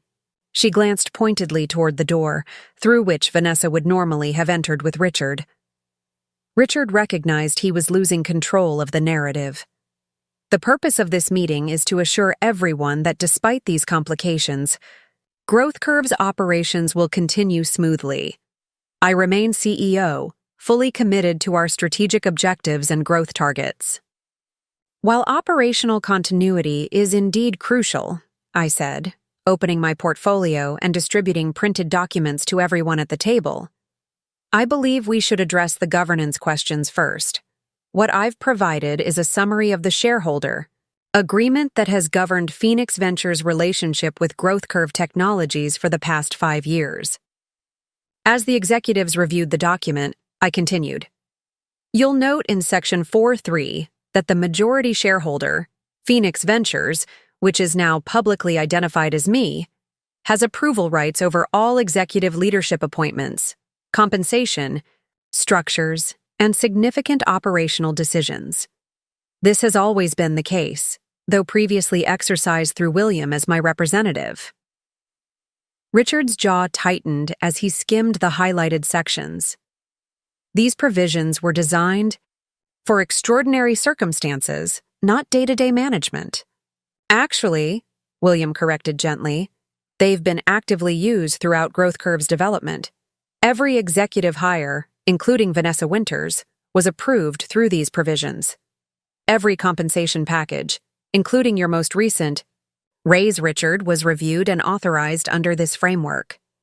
I watched understanding dawn across the faces around the table. The executive team was realizing that their careers had been shaped not just by Richard's decisions, but by an invisible hand they hadn't known existed. My hand. The point, I continued, is not to disrupt operations, but to clarify authority. Growth Curve has thrived under this governance structure for 5 years. The only difference now is transparency about who holds the controlling interest. And the fact that the controlling interest is now divorcing the CEO, Richard added sharply. I nodded, acknowledging this reality, which creates potential conflicts that need to be managed through proper governance channels, hence the presence of independent board members today. Gordon, who had been quietly observing the exchange, finally spoke up. I believe what we need is a formal operating protocol for this transitional period. Clear delineation of decision-making authority, transparent communication channels, and perhaps some temporary adjustments to reporting structures. He glanced meaningfully toward the door, his implication about Vanessa's position clear. Sumitra nodded in agreement. I've guided companies through leadership transitions before. The key is establishing clear boundaries while maintaining operational momentum. She turned to Richard directly. It would be prudent to temporarily reassign your assistant to another executive until personal matters are resolved. Richard's expression darkened, but he was too experienced to openly challenge such reasonable governance recommendations from respected board members. I'll take that under advisement, he managed. Actually, I interjected, sliding another document. Across the table, I've drafted a proposed transitional governance framework that addresses these concerns. You'll find it includes temporary reassignment of certain personnel, establishment of a special governance committee comprising independent board members, and clear protocols for decisions requiring majority shareholder approval during this period. The document represented hours of work from the previous evening, leveraging my intimate knowledge of corporate governance and my specific understanding of Growth Curve's operations. It was comprehensive, professionally formatted, and, most importantly, difficult to reasonably object to without appearing obstructionist. As the executive team and board members reviewed the proposal, I watched Richard struggling to maintain his composure. He had called this meeting to assert control, to present himself as the steady hand guiding the company through unexpected turbulence. Instead, he found himself outmaneuvered by the very woman he had underestimated for 20 years. "This seems quite thorough," Harriet observed, her financial mind naturally drawn to the clear accountability structures outlined in the document. "The special committee provision is particularly appropriate given the circumstances." "I agree," Sumitra added.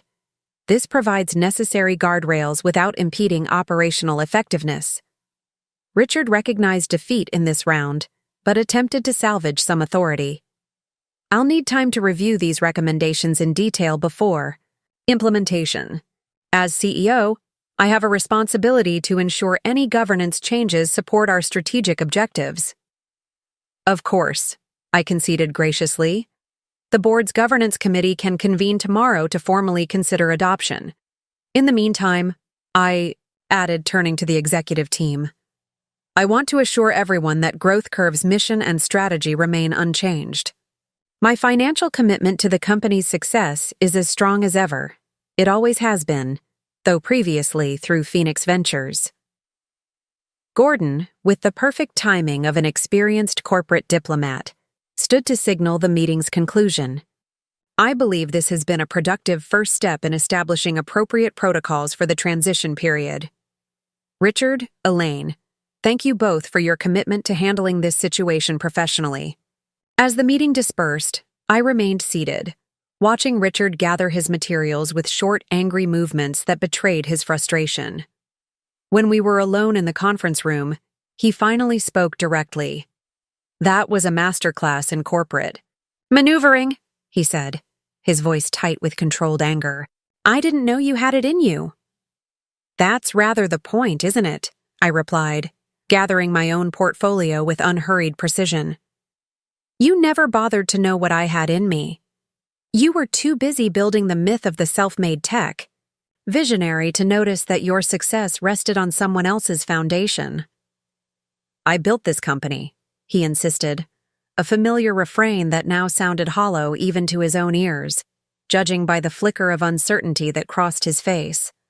"We built this company," I corrected him, standing to leave. "My capital, your vision, William's guidance, the executive team's execution, the engineer's innovation. Growth Curve has always been a collective achievement. Your mistake was believing your own press releases." I walked to the door, then paused, to deliver one final observation. "By the way, Richard, Vanessa wasn't at this meeting. I wonder if she's already reconsidering her options now that your position seems less secure than advertised." The flash of doubt in his eyes confirmed my suspicion. Richard's relationship with Vanessa was as much about validation of his power and success as it was about her youth or beauty. If that power diminished, so might her interest. "This isn't over," he said, attempting to sound confident but achieving only petulance. "No," I agreed as I left the conference room. "It's just beginning." News travels quickly in corporate environments, particularly when the news involves power shifts at the executive level. By noon, the entire company was humming with carefully worded versions of what had transpired in the morning meeting. By evening, industry contacts were calling with thinly veiled inquiries about Growth Curve's leadership transition. By the following morning, 3 things had become abundantly clear. First, Richard's authority had been fundamentally undermined. Emails that previously would have prompted immediate action now received measured responses about reviewing with appropriate stakeholders. Decisions he might have made unilaterally were suddenly subject to committee discussions. Even his executive assistant, not Vanessa, who had been reassigned to marketing as per the governance protocol, but a hastily appointed replacement, seemed to approach his directives with newfound caution. Second, my revelations had created both uncertainty and opportunity throughout the organization. Ambitious directors who had previously aligned themselves with Richard as the path to advancement were recalculating their political alliances. Long overlooked managers whose ideas had been dismissed by Richard but supported by Phoenix Ventures, through William, were connecting the dots and reaching out with congratulatory messages, thinly disguising their desire to establish direct relationships with the now visible majority owner. And third, most satisfyingly, Vanessa's position had become increasingly awkward.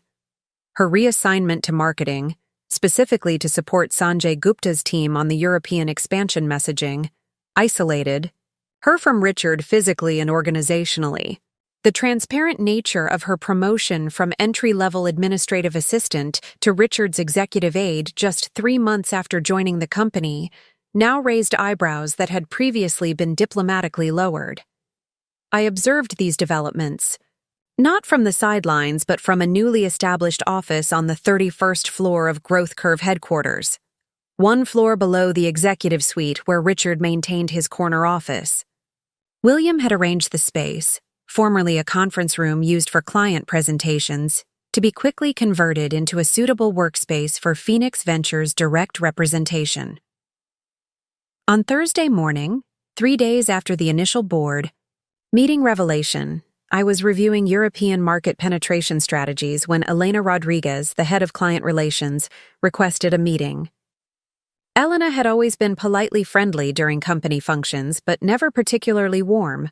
Her loyalty to Richard had seemed unwavering throughout her 5 years with Growth Curve. "Elaine," she began, settling into the chair opposite my desk. With practiced poise, "thank you for making time. I wanted to discuss the Berkshire Financial implementation personally." Berkshire Financial was Growth Curve's largest client, representing nearly 20% of annual recurring revenue.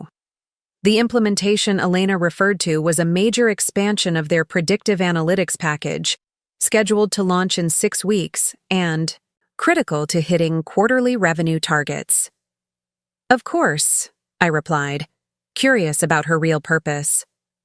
"William mentioned they're concerned about potential disruption from our leadership. Adjustments." Elena nodded, her expression professionally concerned. "Their CIO called me directly yesterday. He was diplomatic, but the message was clear. They need reassurance about project continuity." "And Richard would normally provide that reassurance," I noted, watching her reaction carefully.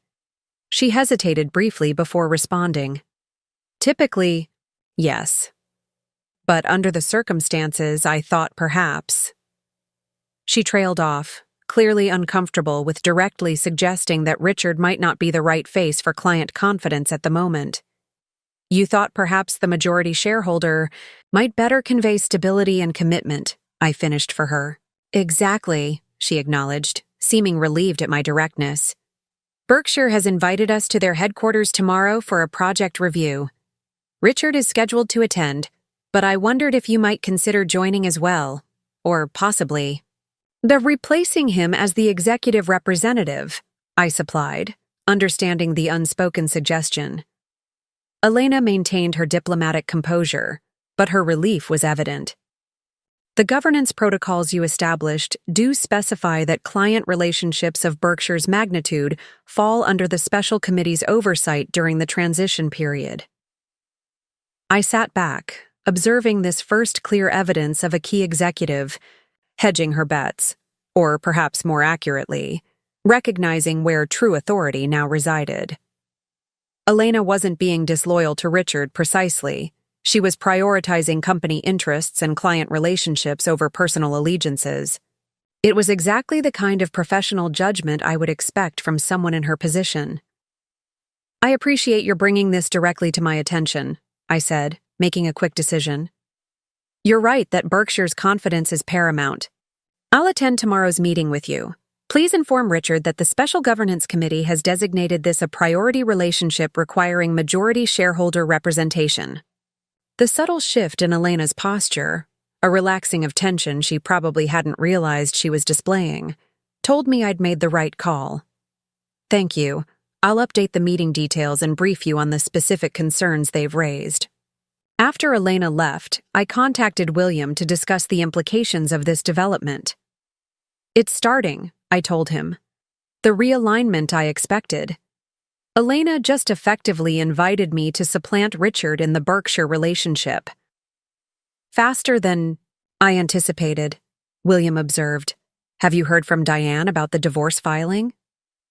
"We're holding until next week," I replied. "I want the governance protocols firmly established before adding that complication." "How are things on the financial side?" William's sigh carried through the phone. "Richard's requested comprehensive valuation materials for Growth Curve's assets and intellectual property. Harriet flagged it for me. He's bypassed normal channels and engaged external consultants. He's preparing for a buyout attempt," I concluded, unsurprised but irritated by the predictability of Richard's response. "Make sure Harriet understands that any external consultants require special committee approval under the new protocols." "Already handled," William confirmed. "The more interesting development is on the Vanessa front." I raised an eyebrow, though he couldn't see it. "Oh?" "Sanjay reports she's been remarkably professional since the reassignment.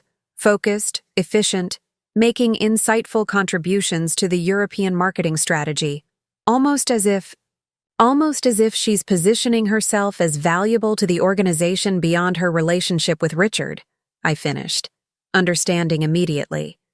Smart move on her part. "Also," William added, his tone suggesting he'd saved the most interesting detail for last, "she's requested a meeting with you tomorrow." That was unexpected. Did she indicate the purpose? "Professional development opportunities," William replied, skepticism evident in his voice. "Specifically, she's interested in the European launch team. The European expansion represented Growth Curve's most significant growth opportunity, and a convenient relocation for someone looking to distance themselves from a complicated situation. Vanessa's request suggested a level of strategic thinking I hadn't given her credit for. Schedule her for 4:09 tomorrow, I decided, after the Berkshire meeting, but before my call with Gordon about the special committee recommendations. The following day brought further evidence of the shifting landscape at Growth Curve. When I arrived at headquarters, the receptionist, who had always been friendly but formal, greeted me with new deference. "Good morning, Mrs. Carter. Your visitor badge has been replaced with a permanent executive credential," she explained, handing me a security card identical to those carried by the leadership team. "Mr. Wells from the board authorized it yesterday."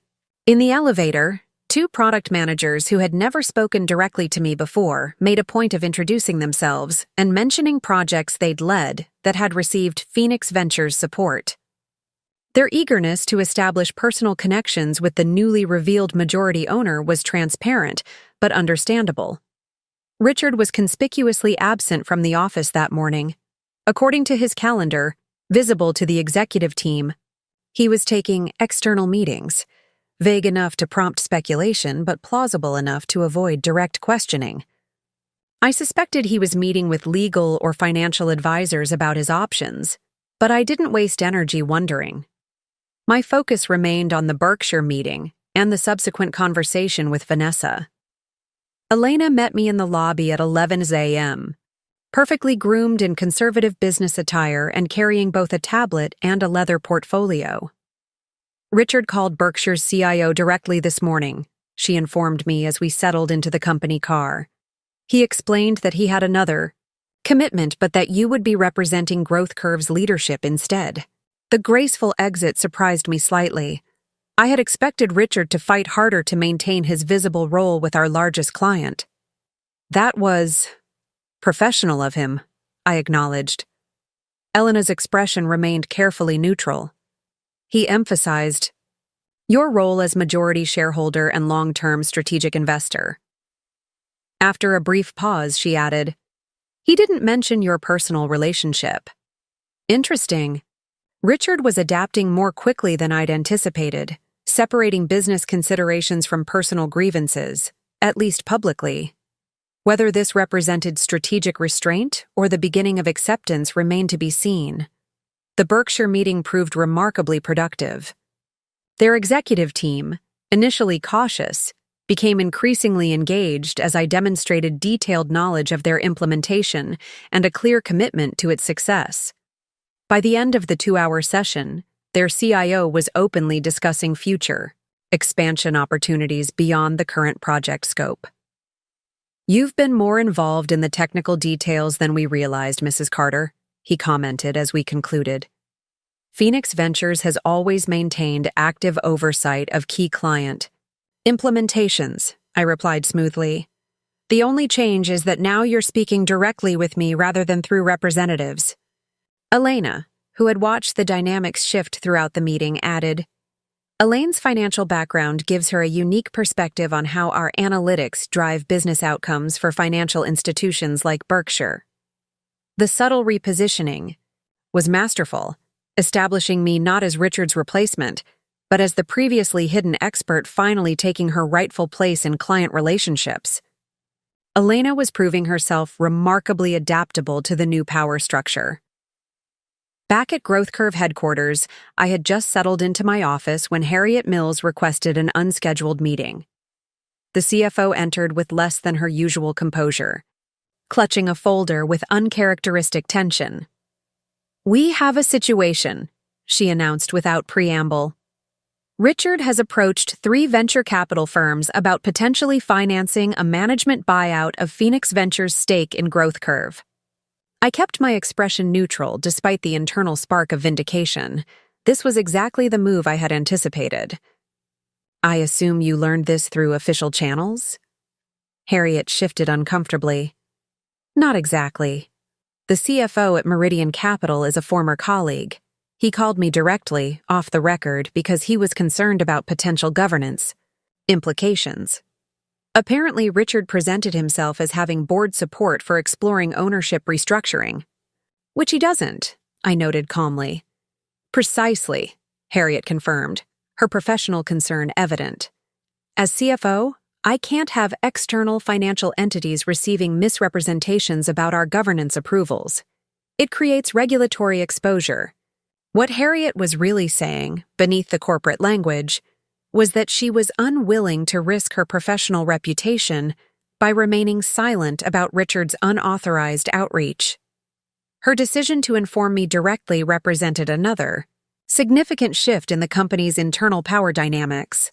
"Thank you for bringing this to my attention," I said, making a quick strategic calculation. "Would you be comfortable documenting this conversation for the Special Governance Committee? They should be aware of any representations being made to potential investors without proper authorization." Harriet nodded, her relief visible. "I've already drafted a memo. I'll forward it to Gordon Wells as committee chair." After she left, I sat back in my chair, contemplating this development. Richard's approach to venture capital firms was predictable. His Hail Mary attempt to maintain control of his company. What was more telling was Harriet's response, a clear choice to align herself with governance protocols rather than with the CEO who had hired her 3 years earlier. By 4 p.m., when Vanessa arrived for our scheduled meeting, I had received texts from both William and Gordon confirming receipt of Harriet's memo and initiating appropriate responses to Richard's unauthorized financing explorations. The governance mechanisms we had established were functioning precisely as designed, creating accountability structures that Richard couldn't easily circumvent. Vanessa entered my office with visible nervousness, but admirable composure given the circumstances. At 31, she projected polished professionalism in a navy suit that managed to be both appropriate and stylish.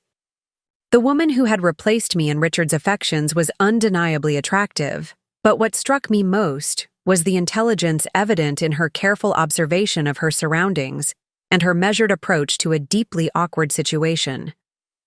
"Thank you for meeting with me, Mrs. Carter," she began, taking the seat I indicated opposite my desk.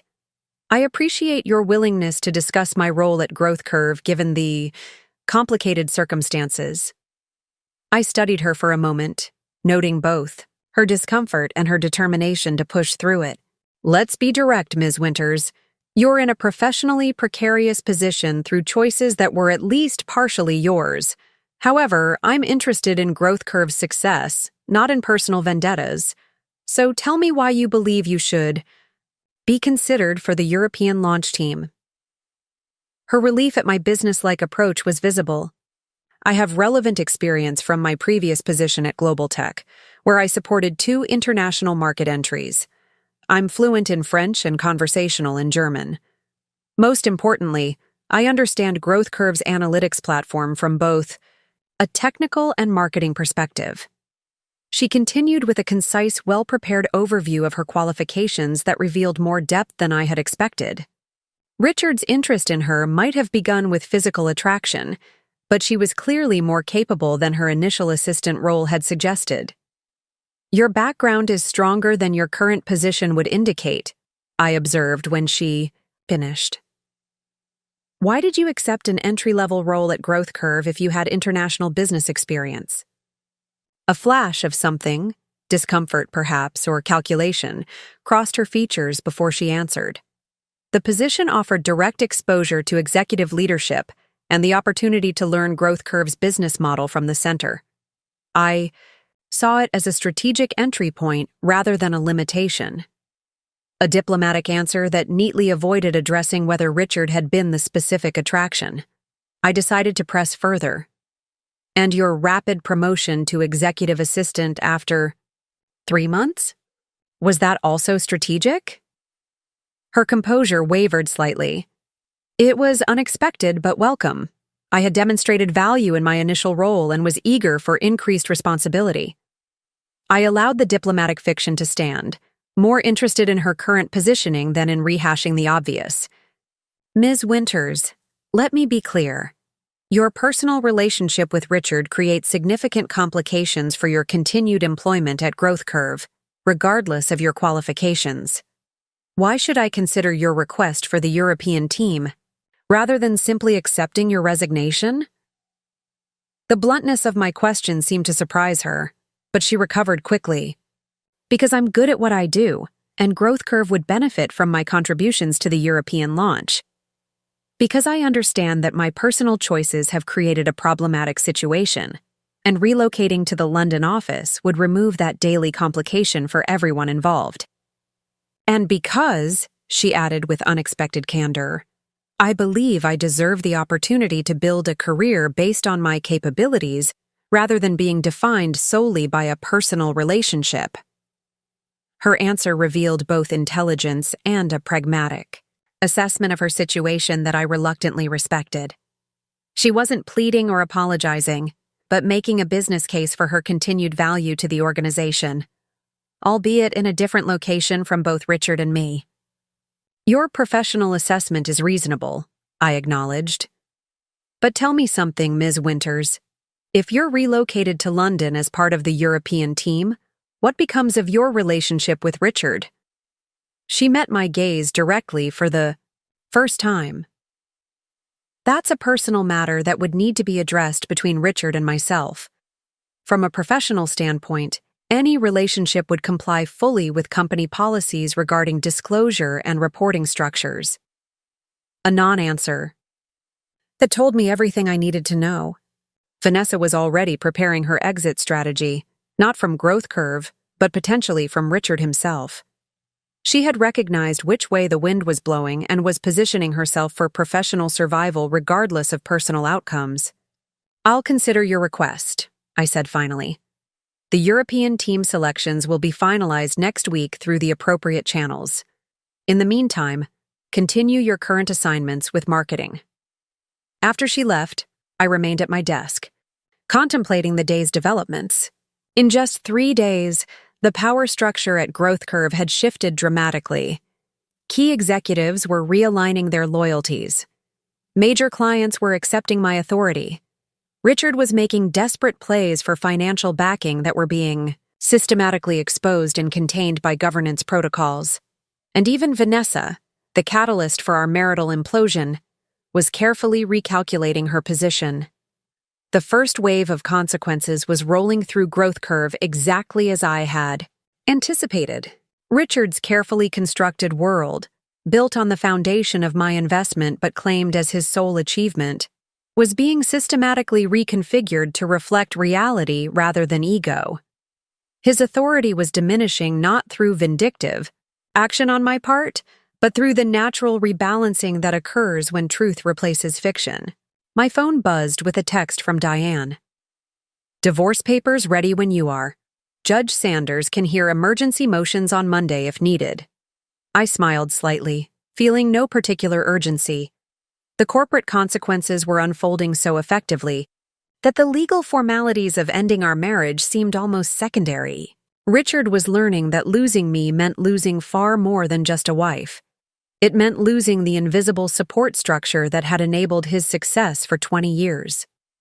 "Hold until Tuesday," I texted back. "Let the weekend's developments play out first."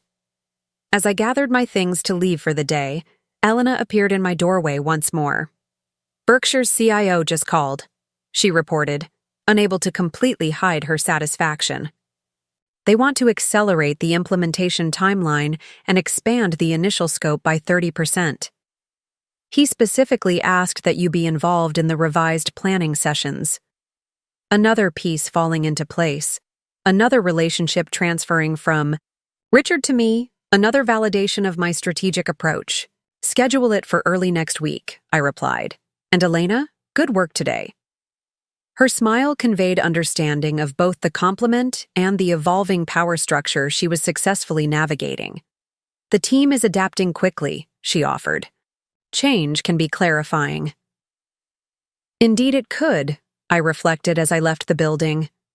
The first wave of consequences had revealed exactly who recognized genuine value and who had simply been responding to Richard's position.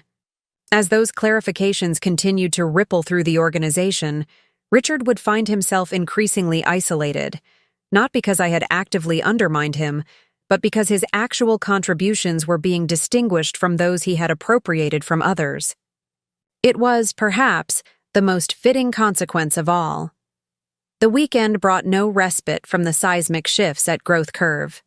By Saturday morning, industry blogs had picked up whispers of leadership realignment at the analytics firm. By Sunday afternoon, a tech publication had published a speculative piece titled "Growth Curve Technologies: The Hidden Power Behind the Throne Revealed." While the article contained several inaccuracies, claiming I had been a silent co-founder rather than an investor who came in during year 3, its central premise was correct. The company's success had never been solely Richard's achievement. I spent Saturday morning at my favorite cafe downtown, the kind of simple pleasure I had often sacrificed during my marriage to accommodate Richard's preference for exclusive country club brunches. Over a perfectly adequate cappuccino and almond croissant, I reviewed the week's developments with clinical detachment, making notes on my next strategic moves. My phone buzzed with a text from William. Richard just called Gordon, requesting emergency board meeting Monday to address governance concerns. Gordon's asking how you want to proceed. I considered the implications. An emergency board meeting suggested Richard had found, or believed he had found, some leverage to counter my control. Perhaps legal advice about challenging the shareholder agreement, or a potential investor willing to back his buyout attempt despite the governance committee's opposition. Tell Gordon to approve the meeting, I responded. 4 p.m. Monday. Want to see what Richard thinks is his winning move. William's reply came quickly. Are you sure? Giving him the forum might legitimize whatever he's planning. I'm sure, I texted back. Better to let him show his hand in a controlled environment where we can respond immediately than have him working back channels. Sunday brought another interesting development. Patricia, my closest friend, called to report an unexpected encounter at La Maison, an upscale French restaurant favored by Greenwich's social elite. You won't believe who I saw having an intense conversation in the corner booth, she began, without preamble. Enlighten me, I replied, though I had my suspicions. Richard and Thomas Blackwood, she said, confirming my guess. They were huddled over documents, speaking too quietly for anyone to overhear, but body language suggested serious business rather than social catching up. Thomas Blackwood was the managing partner at Blackwood Capital, a mid-sized private equity firm specializing in technology acquisitions. More relevantly, he was also a long-standing member of the same exclusive golf club as Richard, one of the old boys network connections Richard had cultivated throughout his career. That's interesting timing, I observed, making a mental note to alert William about this potential source of buyout funding. How did Richard look? Patricia, never one to miss social nuances, considered the question carefully. Intense, focused, but also diminished somehow. His usual command presence seemed muted. Blackwood was controlling the conversation, not Richard. The detail was revealing. Richard had always dominated social and professional interactions through sheer force of personality. If he was deferring to Blackwood, he was likely in the supplicant position, seeking financial backing rather than confidently negotiating terms. Thanks for the intelligence, I told Patricia. It's helpful to know who Richard's approaching for support. That's what friends are for, she replied warmly. Though I must say, watching you outmaneuver Richard has become my favorite spectator sport. Half of Greenwich is talking about it, you know. I winced slightly at the reminder that our private drama had become public entertainment. I'd prefer they weren't. Well, that's not how it works when powerful couples separate, she pointed out pragmatically, especially when the separation reveals surprising power dynamics that challenge everyone's assumptions about the relationship. She wasn't wrong. Our social circle had always viewed me as the supportive corporate wife, the elegant hostess who facilitated Richard's networking and managed our social calendar. The revelation that I had been the financial force behind his success and was now asserting control of his company upended a narrative many had accepted unquestioningly for years. Monday morning brought another piece of the puzzle into focus. Diane called as I was leaving for the office, her tone suggesting important developments. Richard's attorney filed emergency motions this morning, she reported. He's challenging the validity of Phoenix Ventures' investment structure, claiming you violated fiduciary duty by not disclosing your identity to the board at the time of investment. I had anticipated this move. It was the obvious legal angle to pursue. We've discussed this, Diane. The investment structure was reviewed by 3 separate law firms before implementation. There was no legal requirement for Phoenix to disclose the identity of its beneficial owner. Correct, she confirmed. And I've already filed our response highlighting those facts. But there's more. He's also requesting temporary injunctive relief preventing you from making any operational changes at Growth Curve, pending resolution of the ownership dispute. That was more concerning. While unlikely to succeed on legal merits, such a motion could create uncertainty that might destabilize client and employee confidence. Timeline for the hearing? Judge Sanders has agreed to hear arguments Wednesday morning, Diane replied. I'm fully prepared, but you should know this is just the opening salvo. Richard's attorney is Lawrence Keller, aggressive, high profile, specializes in contentious business divorces. The choice of attorney was revealing. Keller was known for scorched earth litigation tactics and astronomical fees, a desperate move by Richard, suggesting he was willing to spend whatever necessary to regain control. Keep me updated on any developments, I instructed Diane. And send me the full filing. I want to see exactly what claims they're making. At Growth Curve headquarters, I arrived to find a subtle but noticeable shift in the office atmosphere. Conversations hushed as I passed, expressions a mixture of curiosity and apprehension. Word of Richard's legal challenge had clearly spread through internal channels, creating new uncertainty after a week of rapid adjustment to the new power reality. Elena intercepted me before I reached my office, her professional composure slightly strained. We've received 3 client calls this morning asking about the leadership dispute mentioned in industry blogs, she reported, falling into step beside me. The Berkshire implementation team is particularly concerned about potential delays. Draft a client communication addressing the speculation directly, I instructed. Emphasize that operational continuity is guaranteed regardless of any legal posturing. Have William review it before distribution. She nodded, making notes on her tablet. Also, Derek Johnson has requested an urgent meeting with you. He seemed agitated. That was interesting. The CTO had been conspicuously neutral during the past week's developments, neither aligning himself with Richard nor seeking direct connection with me. His agitation suggested he had finally chosen a side, or been forced to. Tell him I can see him at 2:00, I decided. Before the board meeting, but late enough that I'll have to keep it brief. The morning passed in a blur of operational reviews and preparation for Richard's emergency board meeting. William joined me for lunch in my office, bringing updated financial projections and intelligence on Richard's movements. He's been meeting with the development team leads individually, William reported, spreading documents across my desk as we ate. Positioning himself as the defender of Growth Curve's technical vision against potential interference from financially focused ownership. I nodded, unsurprised by the tactic, attempting to build a coalition by framing this as visionary leadership versus cold financial calculations. Classic Richard. It's having limited success, William continued. The senior developers remember that Phoenix Ventures consistently supported their more innovative proposals, while Richard often focused on quick-win features for sales leverage. This aligned with my approach over the past 5 years. I had always recognized that Growth Curve's long-term value lay in technical innovation rather than short-term revenue optimization.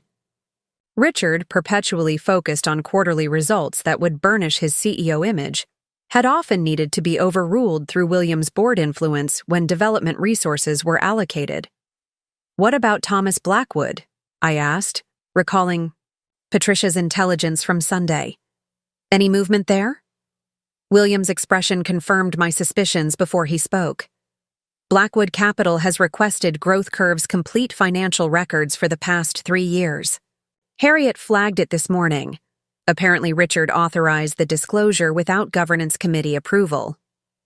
Another violation of the protocols, I noted, adding it to my mental list of Richard's increasingly desperate maneuvers. Have Gordon issue a formal reminder that all potential investment discussions require committee approval, and instruct Harriet to provide only publicly available financial information until properly authorized. Derek Johnson arrived precisely at 2 p.m., his usual casual tech executive attire, jeans and a button-down shirt, replaced by an actual suit, suggesting he viewed this conversation as formally significant. The CTO's nervous energy was immediately apparent as he took a seat across from my desk, his fingers drumming briefly against his thigh before he consciously stilled them. "Thank you for meeting with me, Elaine," he began, the use of my first name a departure from his previous careful formality. "I believe we need to discuss the European deployment architecture directly." I raised an eyebrow, sensing this wasn't his actual reason for requesting the meeting. "I've reviewed the technical specifications William shared. The cloud infrastructure seems appropriately scaled for projected demand." Derek nodded too quickly. "Yes, the baseline architecture is solid, but there are decisions about resource allocation that might become contentious given the current situation. You're concerned about conflict between Richard's technical priorities and mine," I translated, cutting through his diplomatic circumlocution. His relief at my directness was visible. "Exactly. The development team is receiving contradictory direction. Richard wants to accelerate feature deployment even if it means compromising some security protocols. The governance committee is emphasizing security compliance over speed to market. The team is caught in the middle." "And you're wondering which directive to follow," I concluded. Derek met my gaze directly for the first time. I'm wondering if I can continue effectively as CTO if the company's technical vision is becoming a battlefield for other conflicts. The subtext was clear. Derek was assessing whether to remain at growth curve or begin looking for opportunities elsewhere. As CTO, his departure would be significantly disruptive, particularly with the European expansion underway. His technical vision had been central to Growth Curve's competitive advantage since he joined 4 years ago. The governance protocols exist precisely to prevent operational disruption during this transition period, I reminded him. Any technical directive that hasn't been approved through proper channels should be escalated to the committee. With respect, Derek countered, showing more backbone than I'd previously observed. Governance protocols don't build software. Engineers need clear direction from unified leadership, not competing authorities citing different procedures. He had a valid point, one that reflected genuine concern for the company rather than political positioning. I decided to be equally direct. Derek, let me be clear. I have no intention of undermining Growth Curve's technical excellence or micromanaging development decisions. My priority as majority shareholder is the company's long-term success, which requires maintaining the innovative culture you've helped build. I paused, watching his expression carefully before continuing. However, Richard is currently attempting to leverage technical decisions as a proxy battle for control. You and your team shouldn't be collateral damage in that conflict. His posture relaxed slightly. I had acknowledged the reality he was navigating, rather than offering corporate platitudes. What specifically are you proposing? For the next 30 days, all technical decisions related to the European deployment will be reviewed by a special technical committee consisting of you, William as Phoenix's representative, and Elena to represent client requirements, I proposed. Richard will provide input but not have veto authority during this period. After 30 days, we reassess based on the resolution of current governance questions. Derek considered this compromise, his analytical mind visibly processing implications. That could work. It removes the development team from the crossfire while maintaining technical integrity. Exactly, I confirmed. I'll have the governance committee formalize this structure at today's meeting. Will that address your concerns sufficiently to keep you focused on innovation rather than politics? His slight smile acknowledged the directness of my question. Yes. Assuming the committee actually empowers technical decisions rather than creating another approval bottleneck. I'll ensure that's the case, I promised, standing to signal our meeting was concluding. Is there anything else we need to address before the board meeting? Derek hesitated briefly. For what it's worth, many of us have recognized over the past few years that the most technically sound decisions at Growth Curve often aligned with Phoenix Ventures' recommendations, not necessarily with Richard's initial directives. That pattern is becoming clearer in retrospect. The observation was offered not as flattery, but as professional acknowledgement, and it confirmed that the technical team was recognizing the true source of decisions that had protected their innovation priorities over the years. Thank you, Derek. That context is helpful, I replied simply. Let's make sure the European deployment maintains those high standards, regardless of current distractions. As he left, I had just enough time to review the emergency board meeting agenda William had forwarded before heading to the conference room. Richard had listed 3 items for discussion: governance protocol overreach, operational continuity concerns, and proposed mediation structure for ownership transition. The last item caught my attention. Ownership transition suggested Richard had moved beyond challenging my control to accepting it as reality, but was positioning for a managed exit rather than an outright defeat. It was a more sophisticated approach than I had expected, hinting that perhaps Blackwood had advised a strategic retreat rather than continued direct confrontation. I arrived at the board meeting deliberately 2 minutes late, not enough to be unprofessional, but sufficient to make a subtle point about who was controlling the timing now. Richard sat at his usual position at the head of the table, with Gordon Wells and Sumitra Patel to his right, and the remaining 3 board members. Completing the configuration, William had left a chair open beside him, opposite Richard's position of assumed authority.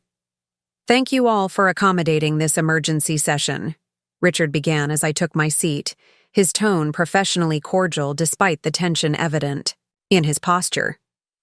"I've asked to convene the board to address several concerns about the implementation of the new governance protocols."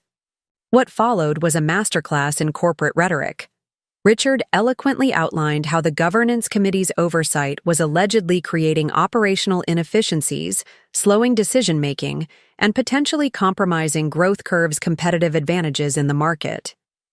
He cited specific examples of delayed approvals, questioned the necessity of board review for routine operational decisions, and emphasized the risk to client confidence if leadership appeared fragmented. It was a compelling performance, delivered with the charisma and conviction that had made Richard so effective as the public face of Growth Curve. Had I not been intimately familiar with the actual decisions he was mischaracterizing, I might have found myself sympathetic to his arguments. Gordon Wells, ever the seasoned corporate diplomat, allowed Richard to complete his presentation before responding. "These are valid concerns about operational efficiency, Richard. However, the governance protocols were established precisely because of unusual circumstances that required additional oversight." His diplomatic phrasing of my husband leaving me for his assistant was impressive in its understatement. "Circumstances which are being addressed through appropriate legal channels," Richard countered smoothly. "But Growth Curve's operations shouldn't be collateral damage while those matters resolve." It was time to redirect the conversation.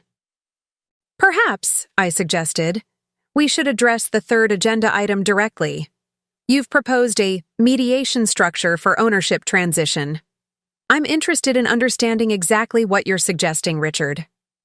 My direct approach clearly caught him off guard. He had planned to build his case methodically before revealing his proposed solution. Nevertheless, he recovered quickly. "Yes, well, after considerable reflection, I believe the cleanest resolution would be a structured buyout of Phoenix Ventures' interest in Growth Curve," he stated, meeting my gaze directly for the first time since I'd entered the room. "I've secured potential funding partners who recognize the value of maintaining consistent leadership through our European expansion phase." "Blackwood Capital?" I asked innocently, noting his slight flinch at the revelation that I knew about his supposedly private negotiations. "Among others," he acknowledged, recovering. "The proposal would provide Phoenix Ventures, which is to say, you, Elaine, with a significant premium over current valuation, allowing for a clean separation of our business interests concurrent with our personal situation."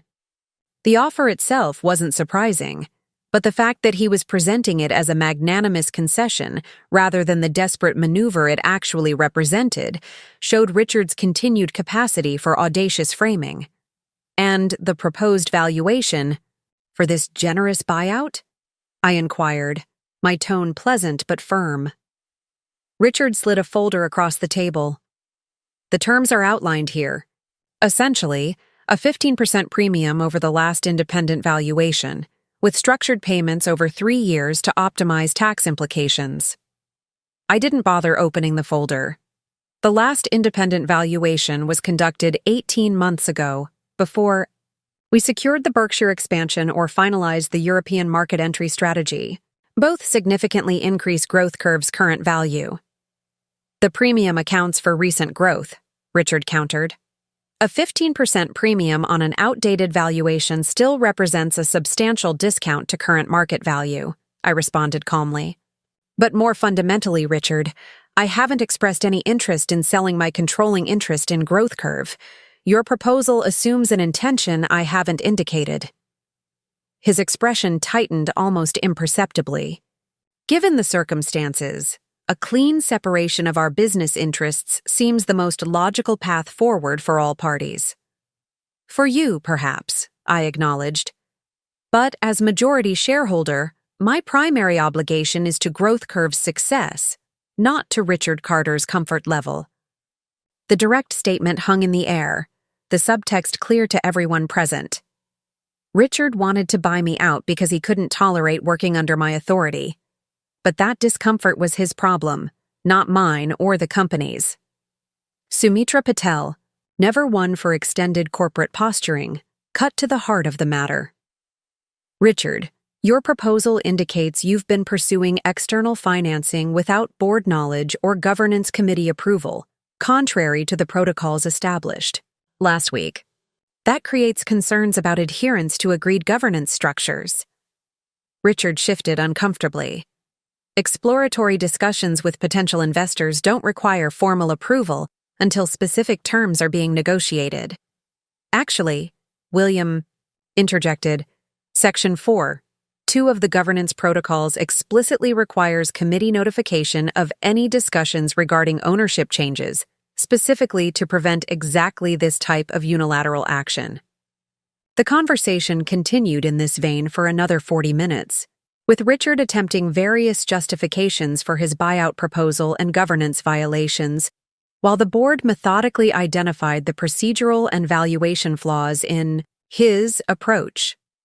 Throughout, I maintained a composed, business-focused demeanor, never allowing the discussion to veer into personal territory despite Richard's occasional attempts to frame the situation as an unfortunate marital dispute impacting company operations. Finally, Gordon called for a vote on Richard's proposal to modify the governance protocols. It failed 5-2, with only Richard himself and one longtime ally supporting the changes. His proposed buyout structure was similarly rejected as procedurally inappropriate and substantially undervalued. As the meeting concluded, Richard remained seated while others gathered their materials to leave. When only he, William, and I remained in the room, he finally dropped the corporate facade. "This isn't sustainable, Elaine," he said, his voice lower and more personal than it had been during the formal proceedings. "We can't run a company this way indefinitely." "I agree," I replied evenly, "which is why the governance committee will be reviewing leadership structure options at next week's regular board meeting. I suggest you prepare appropriate transition proposals if you wish to have input on that discussion." The implication was clear. Richard's position as CEO was now explicitly in question, not just subject to additional oversight. His face flushed with barely controlled anger. "You would actually push me out of my own company?" he demanded, the pretense of corporate decorum finally shattered. "No, Richard," I corrected him gently as I stood to leave. "I would hold the CEO of a company I own majority interest in accountable for their performance and judgment. The fact that you see that as personal rather than professional is precisely the problem." As William and I walked out, leaving Richard alone in the boardroom that had once been the stage for his corporate performances, the escalation of consequences was undeniable. What had begun as a shift in perceived authority had now become an explicit threat to Richard's position as CEO. His attempt to circumvent governance protocols through backroom deals with Blackwood had backfired spectacularly, further undermining his credibility with the board. The calculated humiliation he had inflicted by ending our marriage at our anniversary dinner was now being answered by the systematic dismantling of his professional identity. Not through vindictive action on my part, but through his own increasingly desperate attempts to maintain control he had never truly earned. "He'll make another move," William observed as we rode the elevator down to the lobby. "This defeat will only make him more determined." "I'm counting on it," I replied, a small smile forming. "The more desperately Richard fights, the more clearly everyone sees the truth about who really built Growth Curve's success." The escalation was proceeding exactly as I had anticipated, and Richard's next move would likely push him from professionally compromised to irreparably damaged. The first visible crack in Richard and Vanessa's relationship appeared on Wednesday morning, the day of the court hearing for Richard's emergency motions. I arrived at the courthouse 15 minutes early, accompanied by Diane and her associate. The marble-floored lobby was sparsely populated at 8:45 a.m., making it impossible to miss Richard standing near the elevators, engaged in what appeared to be a tense conversation with Vanessa. Even from a distance, their body language told a story. Richard leaning in with the intensity he always displayed when trying to convince someone of something important, Vanessa's arms crossed defensively, her head slightly turned away as if physically rejecting his words. They hadn't noticed our arrival, giving me a moment to observe this unguarded interaction.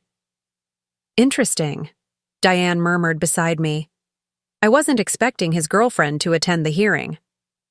"Neither was he, apparently," I replied, noting Richard's clear agitation. We moved closer, not intentionally eavesdropping, but unable to avoid hearing snippets of their increasingly heated exchange. "Told you I needed to focus on the marketing deliverables," Vanessa was saying, her voice tight with controlled frustration. "The European campaign timeline is already compressed." "This is more important," Richard insisted. "I need you here today." "For what purpose exactly?" she challenged.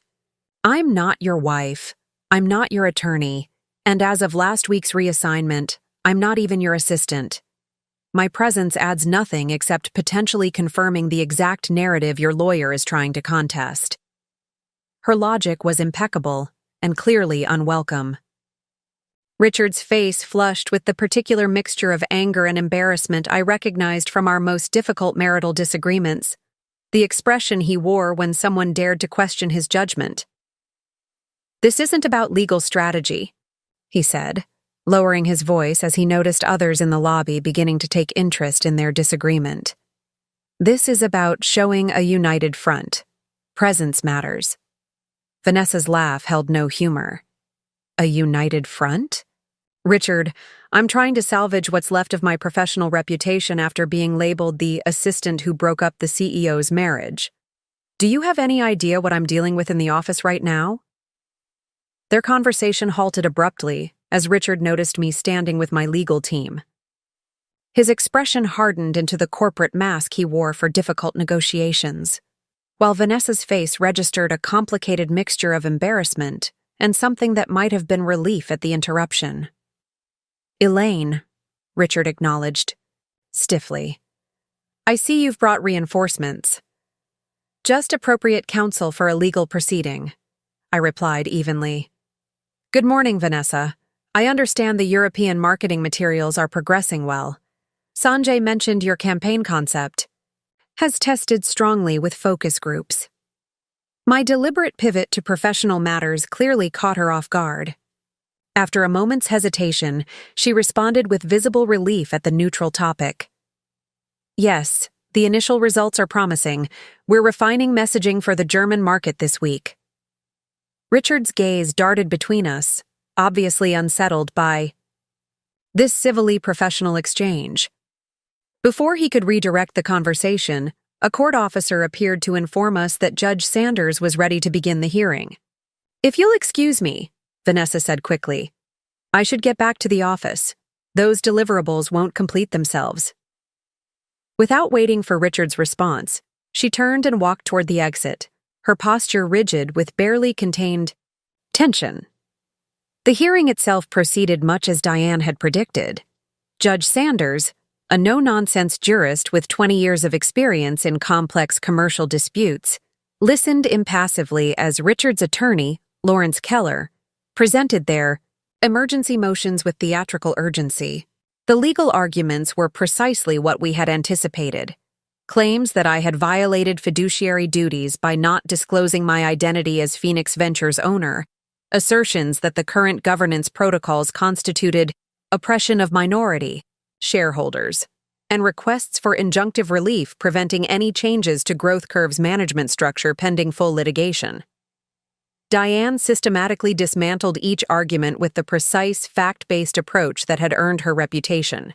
As Connecticut's premier divorce attorney, she presented documentation from 3 independent law firms confirming the legality of Phoenix Ventures' structure, cited multiple precedents establishing that the governance protocols were well within standard corporate practice for conflict situations, and methodically demonstrated that Richard's claims of emergency were not supported by any evidence of imminent, irreparable harm.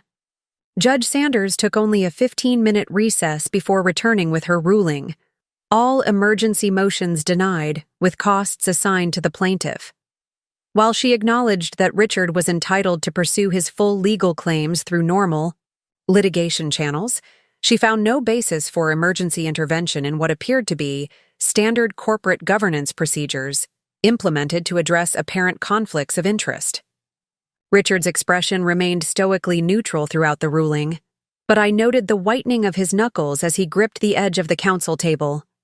This public legal defeat, coming so quickly after his rebuff by the board, represented another significant blow to his carefully constructed image as the indomitable business leader. As we exited the courtroom, Richard brushed past me without acknowledgement, heading directly to where his attorney waited with several assistants.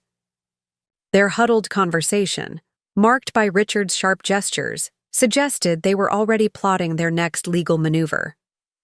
"That went as well as we could have hoped," Diane observed as we walked toward the parking garage. The judge saw through the emergency pretense immediately. "Richard's never been good at disguising his true motivations," I replied, feeling an unexpected twinge of something almost like sympathy. 20 years of marriage had given me intimate knowledge of Richard's psychological patterns, the way his fear of losing control inevitably drove him to overreach, weakening his position further. "What do you think happened with the girlfriend?" Diane asked, her professional curiosity evident. That didn't look like a couple presenting a unified front. "Vanessa is recalculating her position," I observed. "She's intelligent enough to recognize that Richard's prospects are diminishing daily. She's creating professional distance to protect her own opportunities." "Cold," Diane commented, though her tone suggested approval of the pragmatic approach. "Strategic," I corrected. "She's doing exactly what any smart professional would do when they realize they've attached themselves to a sinking ship." Back at Growth Curve headquarters, I found William waiting in my office, his expression suggesting significant developments. "The European team selections were finalized during the hearing," he reported without preamble. "Sanjay recommended Vanessa for the lead marketing role in London, citing her campaign concept and language skills. The committee approved it unanimously. This was certainly interesting timing." "Was Richard consulted?" "He was informed as a courtesy after the decision," William replied. According to Sanjay, he was displeased but acknowledged the committee's authority under the governance protocols. So while Richard had been attempting to compel Vanessa's supportive presence at the courthouse, Growth Curve's governance committee had been approving her relocation to London, effectively separating her both professionally and geographically from the man she had chosen over me. The irony was delicious in its perfect symmetry. "When does she transition to the London office?" I asked, already calculating the implications for the ongoing power dynamics. 2 weeks, William confirmed. "The advance team is already securing workspace and accommodations. She'll be responsible for building the European marketing team from the ground up." It was an excellent opportunity for someone of Vanessa's experience level, a significant promotion that would establish her independent professional identity away from the shadow of her relationship with Richard. The fact that it also neatly removed her from the increasingly toxic environment at headquarters was surely not lost on anyone involved in the decision. "Has she accepted the position?" I asked, though I already knew the answer. "Enthusiastically," William confirmed. "She sent formal acceptance within an hour of notification." The speed of her response told its own story. Vanessa was grasping the professional lifeline with both hands, prioritizing career advancement over whatever personal promises Richard might have made when convincing her to participate in the destruction of my marriage. Later that afternoon, Elena appeared at my office door, her expression suggesting she brought significant intelligence. "Richard and Vanessa just had what could only be described as a scene in the break room on 32, she reported, closing the door behind her. While office gossip wouldn't normally merit my attention, The timing made this particularly relevant. What kind of scene? The kind where voices are kept low but body language shouts, Elena replied, settling into the chair opposite my desk. From what Morgan in accounting could overhear, Richard was questioning Vanessa's loyalty in accepting the London position without consulting him. She responded that her career decisions weren't subject to his approval. How did it end? I asked, genuinely curious about the dynamics between them now that their power imbalance was shifting. With Vanessa saying something along the lines of "This isn't what I signed up for," and walking away, Elena reported. Richard looked. Well, Morgan said she'd never seen the CEO that angry before. I nodded, processing this information in the context of everything else happening. Thank you for letting me know. While office relationships aren't normally my concern, anything affecting executive morale is relevant during this transition period. Elena's slight smile acknowledged the diplomatic framing of my interest. Of course. Purely professional information sharing. After she left, I sat back in my chair, contemplating the accelerating dissolution of Richard and Vanessa's relationship.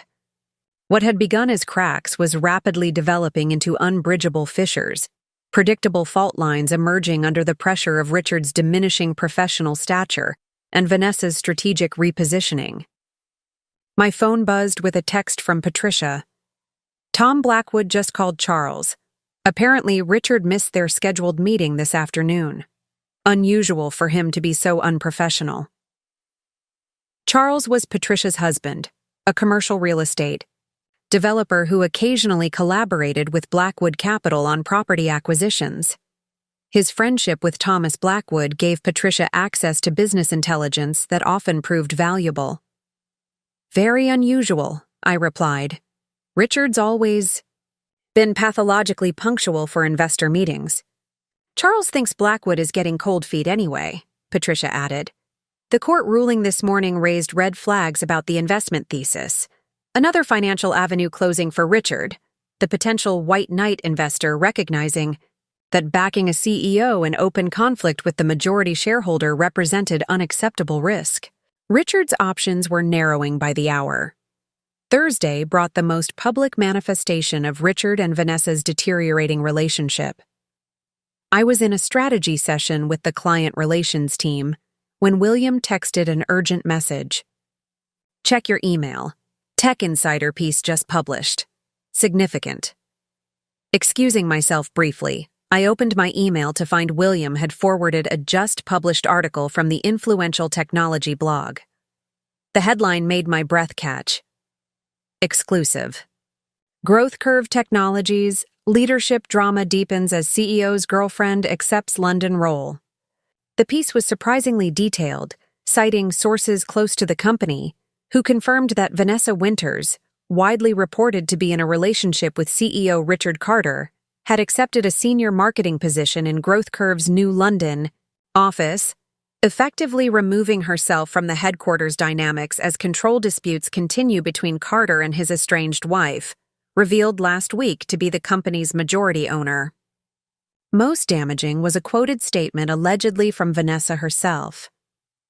My relationship with Richard Carter has unfairly overshadowed my professional contributions to Growth Curve Technologies. The London position represents an opportunity to establish my career based on merit rather than personal connections. I'm looking forward to building our European presence while leaving recent complications behind. Whether Vanessa had actually provided this statement or it had been constructed from various sources was almost irrelevant. The public positioning was crystal clear. She was separating herself professionally and personally from Richard, reframing their relationship as a complication to be left behind, rather than a love worth sacrificing a 20-year marriage for. When I returned to the strategy session, I found the team attempting to maintain professional focus while clearly distracted by the breaking news that was rapidly circulating through company channels. Elena caught my eye with a questioning look, silently asking how to handle the elephant now firmly established in the room. I'm sure you've all seen the Tech Insider article, I acknowledged directly. While the personal aspects aren't relevant to our work, the public nature of the discussion may impact client perception. Let's take 15 minutes to discuss appropriate talking points for client questions, then return to our scheduled agenda. This practical approach, acknowledging reality while maintaining professional focus, seemed to reassure the team. Their collective relief at having a concrete task to address the awkward situation was palpable. As the day progressed, Richard was notably absent from headquarters. His calendar, still visible to the executive team, showed all appointments canceled, with no explanation. By mid-afternoon, speculation was rampant throughout the company about both his absence and the Tech Insider article that everyone had now read. William joined me for a late coffee in my office, bringing updated intelligence from his network of contacts throughout the organization. According to Harriet, Richard called in this morning requesting 2 personal days, effective immediately. First time in 5 years he's taken unplanned time off. The timing was telling, immediately following both the court defeat and the public distancing by Vanessa. How's the organization responding to his absence? Surprisingly well, William observed. Teams are proceeding with their priorities under the governance committee structure. If anything, decision-making seems more efficient without Richard's involvement. This operational resilience represented another significant blow to Richard's self-image as the indispensable leader. Growth Curve was demonstrating that it could function perfectly well, perhaps even better, without his daily presence. And Vanessa? I asked, curious about how she was navigating the aftermath of the article. Completely focused on transition planning for London, William reported. She's been in sequential meetings with HR, facilities, and the European advance team all day. Sanjay says she's approached the role with impressive professionalism given the circumstances. Friday morning brought the culmination of the week's relationship dissolution. I arrived at headquarters earlier than usual, planning to review quarterly projections before a 9 a.m. call with potential German clients.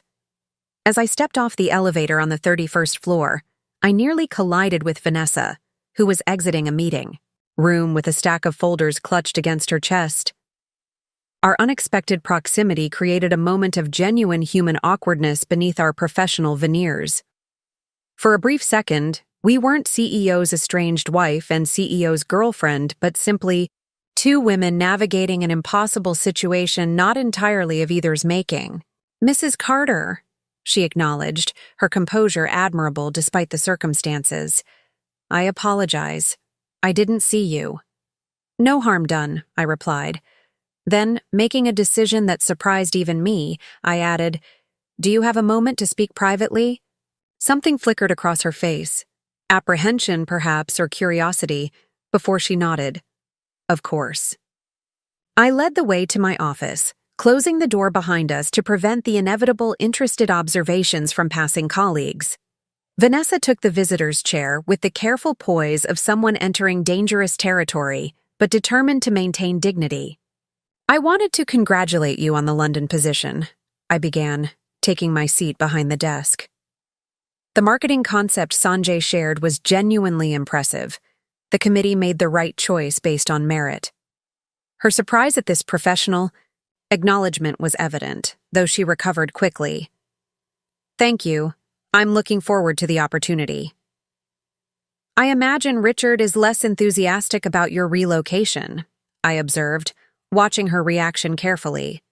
Vanessa's professional mask slipped momentarily, revealing a complex mixture of emotions before she regained control. "Richard and I have different perspectives on various matters currently." The deliberate understatement almost made me smile.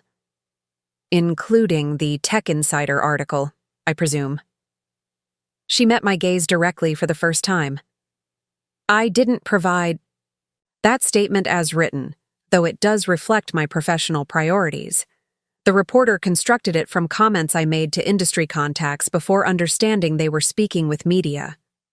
It was an explanation, but not quite an apology. Appropriate. Under the circumstances. Media manipulation is an unfortunate reality in situations like ours, I acknowledged. A brief silence fell between us, heavy with the unspoken complexity of our connection. Finally, Vanessa spoke with unexpected candor. When our relationship began, he presented himself as someone in an essentially ceremonial marriage that had run its course, she said, choosing her words with evident care. The reality I've discovered over the past 2 weeks is considerably different. I appreciated her deliberate avoidance of either direct apology or victim positioning. Richard has always excelled at crafting narratives that support his desired outcomes, I observed neutrally. She nodded slightly. I've come to that understanding rather late in the process. Another silence, less tense than the first. We were two intelligent women acknowledging a shared insight about the man who connected us, without descending into the emotional drama he might have expected. London is an excellent opportunity to reset professional narratives, I said finally. Growth Curve's European success will benefit from your marketing expertise, regardless of personal complications at headquarters. That's my focus moving forward, she confirmed, rising to signal the conclusion of our unexpected conversation. At the door, she paused. Mrs. Carter. Elaine, I corrected automatically. Elaine, she amended. For what it's worth, I wouldn't have if I had understood the actual circumstances. I raised a hand to halt her uncomfortable attempt at retroactive boundary setting. The past is immutable, Vanessa. Professional futures are not. I suggest we both focus on the latter. She nodded, visibly relieved at being spared the awkwardness of an unnecessary confession or apology. Thank you for your directness. It's clarifying. As she left, I reflected on the unexpected humanity of our interaction. Vanessa was neither the villain my wounded pride might have cast her as, nor an innocent victim of Richard's manipulation. She was simply a young professional who had made a calculated error in judgment about both a personal relationship and its professional implications, and was now executing an equally calculated exit strategy to salvage what remained of her career: opportunities. By Friday afternoon, the complete dissolution of Richard and Vanessa's relationship was evident to everyone at Growth Curve headquarters. They were observed in a final tense conversation in the parking garage, him gesturing emphatically, her maintaining a composed but unmovable posture before walking away to her car. Witnesses reported no dramatic shouting or scene-making, just the palpable disintegration of whatever connection had once existed between them. When William stopped by my office at the end of the day, his expression suggested he was still processing the week's rapid developments. So, he said, settling into his usual chair, Richard has now lost his court challenge, his potential investor, his girlfriend, and possibly his mind, judging by his behavior this week. An accurate summary, I acknowledged. Are you enjoying this? He asked, studying my face with brotherly directness. Watching him lose everything he values in such rapid succession? I considered the question honestly before responding. I'm not taking pleasure in his pain, if that's what you're asking, but I do find a certain balance in the consequences he's experiencing. William nodded slowly. The board meeting is Tuesday. The governance committee is prepared to recommend leadership structure changes, including potentially removing Richard as CEO if that's what you want. The moment of decision had arrived sooner than I'd anticipated. 5 years ago, I had created Phoenix Ventures to support Richard's dream while protecting our financial future. Now, I held the power to, and not just his dream, but his entire professional identity with a single board vote. What do I want? I echoed, gazing out the window at the Connecticut skyline bathed in late afternoon light. I want Growth Curve to succeed. I want the investment I've nurtured for 5 years to continue growing. I want the employees who make that success possible to thrive under leadership that values their contributions. And Richard? William pressed. I turned back to meet his gaze. Richard needs to understand that actions have consequences, not from vindictiveness, but as a fundamental reality of both business and life. The recommendation to the board should reflect that principle. William studied me for a moment longer before nodding. I'll finalize the committee's proposal this weekend. We can review it Monday before the Tuesday meeting. As he left, I remained at my desk, contemplating the dissolution of the relationship that had triggered this entire chain of events. Richard had left me for Vanessa, believing he could simply discard 20 years of marriage while keeping the professional success that our partnership had built. Now Vanessa had left him, prioritizing her career over a relationship that had proven far more complicated and costly than advertised. The symmetry was both perfect and painful, not because I wished Richard to suffer, but because the pattern so clearly reflected the fundamental miscalculation at the heart of his choices. He had consistently undervalued the people and relationships that contributed to his success, believing himself solely responsible for achievements that were, in reality, collaborative creations. Now, as those relationships systematically dissolved, he was experiencing the natural consequence of that miscalculation: isolation. Not because I had engineered it as revenge, but because reality inevitably corrects flawed assumptions. Sometimes gradually, sometimes with the sudden clarity of a house of cards collapsing under its own contradictions. As I gathered my things to leave for the weekend, my phone buzzed with a text from Richard, the first direct communication he had initiated since the anniversary dinner where he had announced he was leaving me. "We need to talk before Tuesday's board meeting. My house, Sunday 2 p.m. This has gone far enough." I considered the message, noting both the presumptuous tone and the revealing phrase, "my house," the home we had shared for 15 years now claimed as solely his territory. Even in attempted reconciliation, Richard remained fundamentally Richard. After careful consideration, I replied simply, "I'll be there."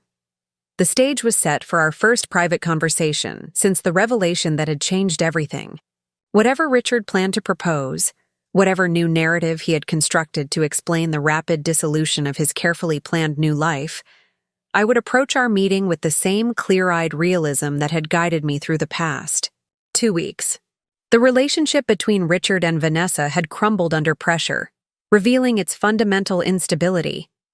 Now we would see what remained of the relationship between Richard and me, not as husband and wife, but as business counterparts facing the consequences of choices neither could undo. Sunday afternoon arrived with the crisp clarity of early autumn, the maples along Richard's driveway, beginning their transformation into brilliant reds and golds. I pulled my car behind Richard's BMW in the circular drive, noting that Vanessa's silver Audi was nowhere to be seen. This would be a conversation without witnesses.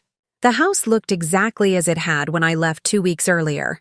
The colonial facade impeccably maintained, seasonal planters flanking the front door with carefully arranged chrysanthemums and ornamental kale. Richard had always been particular about curb appeal, insisting that a home's exterior conveyed important messages about its occupants. I wondered briefly what message he thought the house was sending now, occupied by just one person who had never handled the aesthetic details he so valued. I rang the doorbell rather than using my key, a deliberate choice that acknowledged our altered relationship. Through the beveled glass panels, I could see Richard's approaching silhouette, his movements lacking their usual confident stride. When he opened the door, I was struck by the visible changes 2 weeks had wrought. Richard had always been meticulous about his appearance, believing physical presentation was crucial to executive presence. The man who stood before me now looked distinctly diminished, his normally perfect hair slightly unkempt, his weekend casual clothing wrinkled in a way he would never have previously tolerated, his eyes shadowed by either poor sleep or excessive alcohol, possibly both. "Elaine," he acknowledged, stepping back to allow me entry. "Thank you for coming." I nodded, but offered no reciprocal pleasantry as I moved past him into the foyer.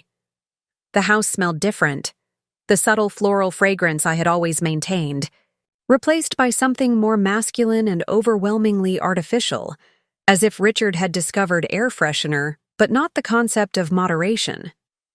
He led the way to the kitchen, where I noted a half-empty bottle of Macallan 18, Richard's celebratory scotch, reserved for significant business victories, sitting on the counter beside a tumbler with amber remnants.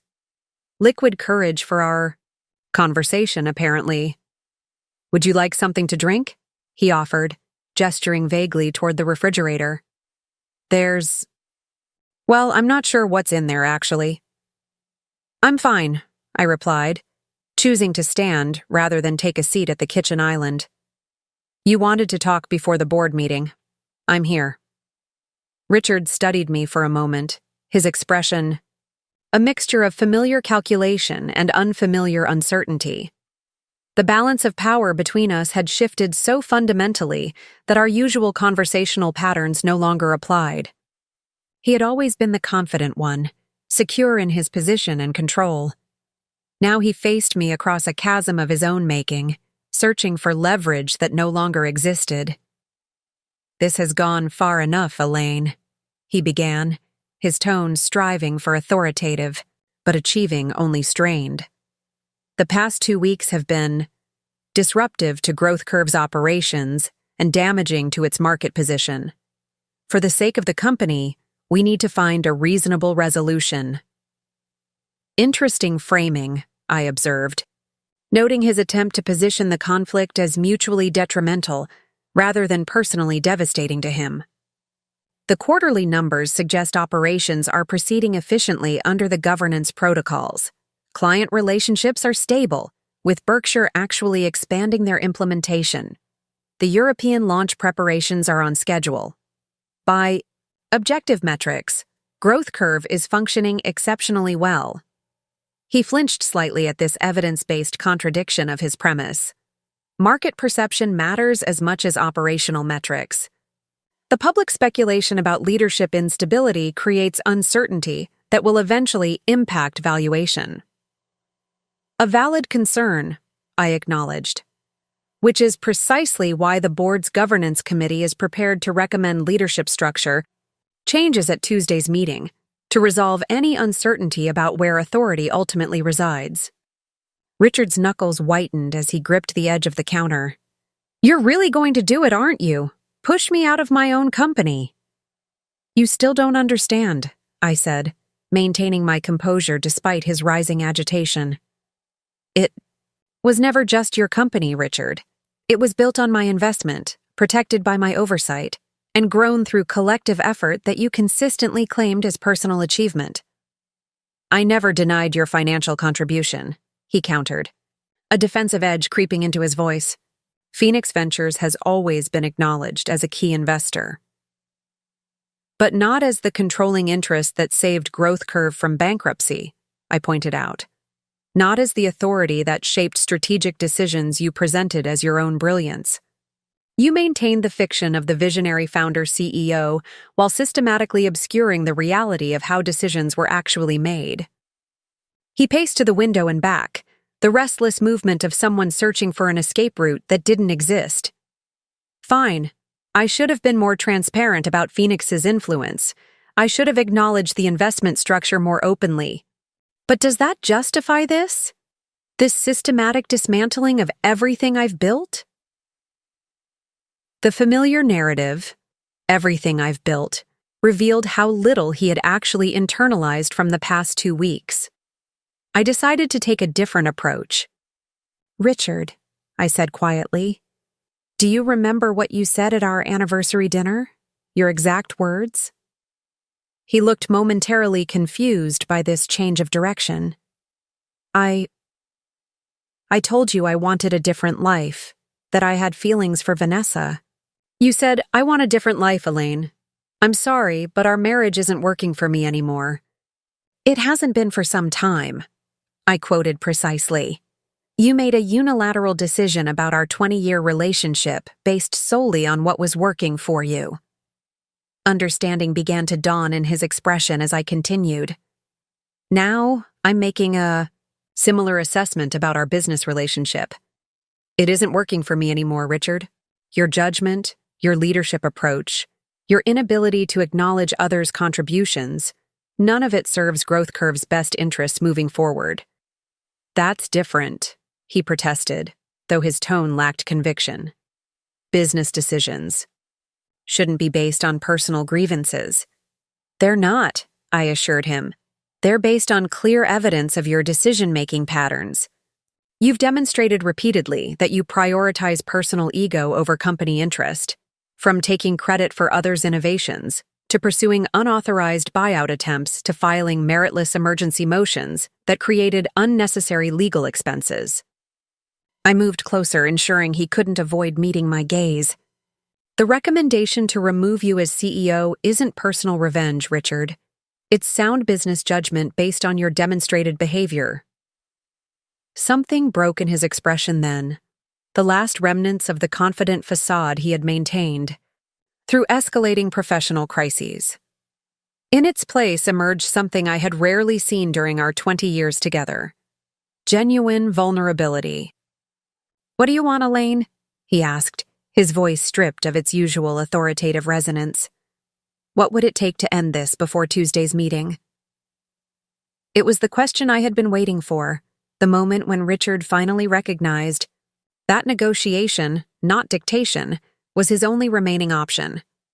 I took my time before responding, ensuring my terms were specific and enforceable. 3 things, I said finally. First, you transition from CEO to strategic advisor, focusing exclusively on client relationships where you genuinely add value. Second, you acknowledge publicly that Growth Curve's success has been a collaborative achievement with significant contribution from Phoenix Ventures and the executive team. And third, you accept a fair but not excessive severance package structured to incentivize smooth transition rather than further conflict. He stared at me, clearly processing the difference between my terms and the complete removal he had feared. And if I agree? Then I'll recommend the board approve this modified leadership structure rather than termination, I replied. Growth Curve retains the aspects of your contribution that actually create value, while placing operational authority with those better suited to collaborative leadership. Richard moved to the kitchen island, pouring another measure of scotch with a hand. That trembled slightly. The silence stretched between us as he weighed his rapidly diminishing options. His legal challenge had failed. His potential investors had withdrawn. His relationship with Vanessa had collapsed. His only remaining card was the possibility of a protracted, destructive battle that would damage everyone involved, including himself. Who would become CEO? He asked finally, a question that revealed his dawning acceptance of the inevitable. The governance committee recommends Elena Rodriguez as interim CEO while a formal search is conducted, I replied. Her client relationship, skills, and operational discipline make her well suited to guide the transition. His eyebrows rose slightly. He had clearly expected me to nominate William or take the position myself. Not you?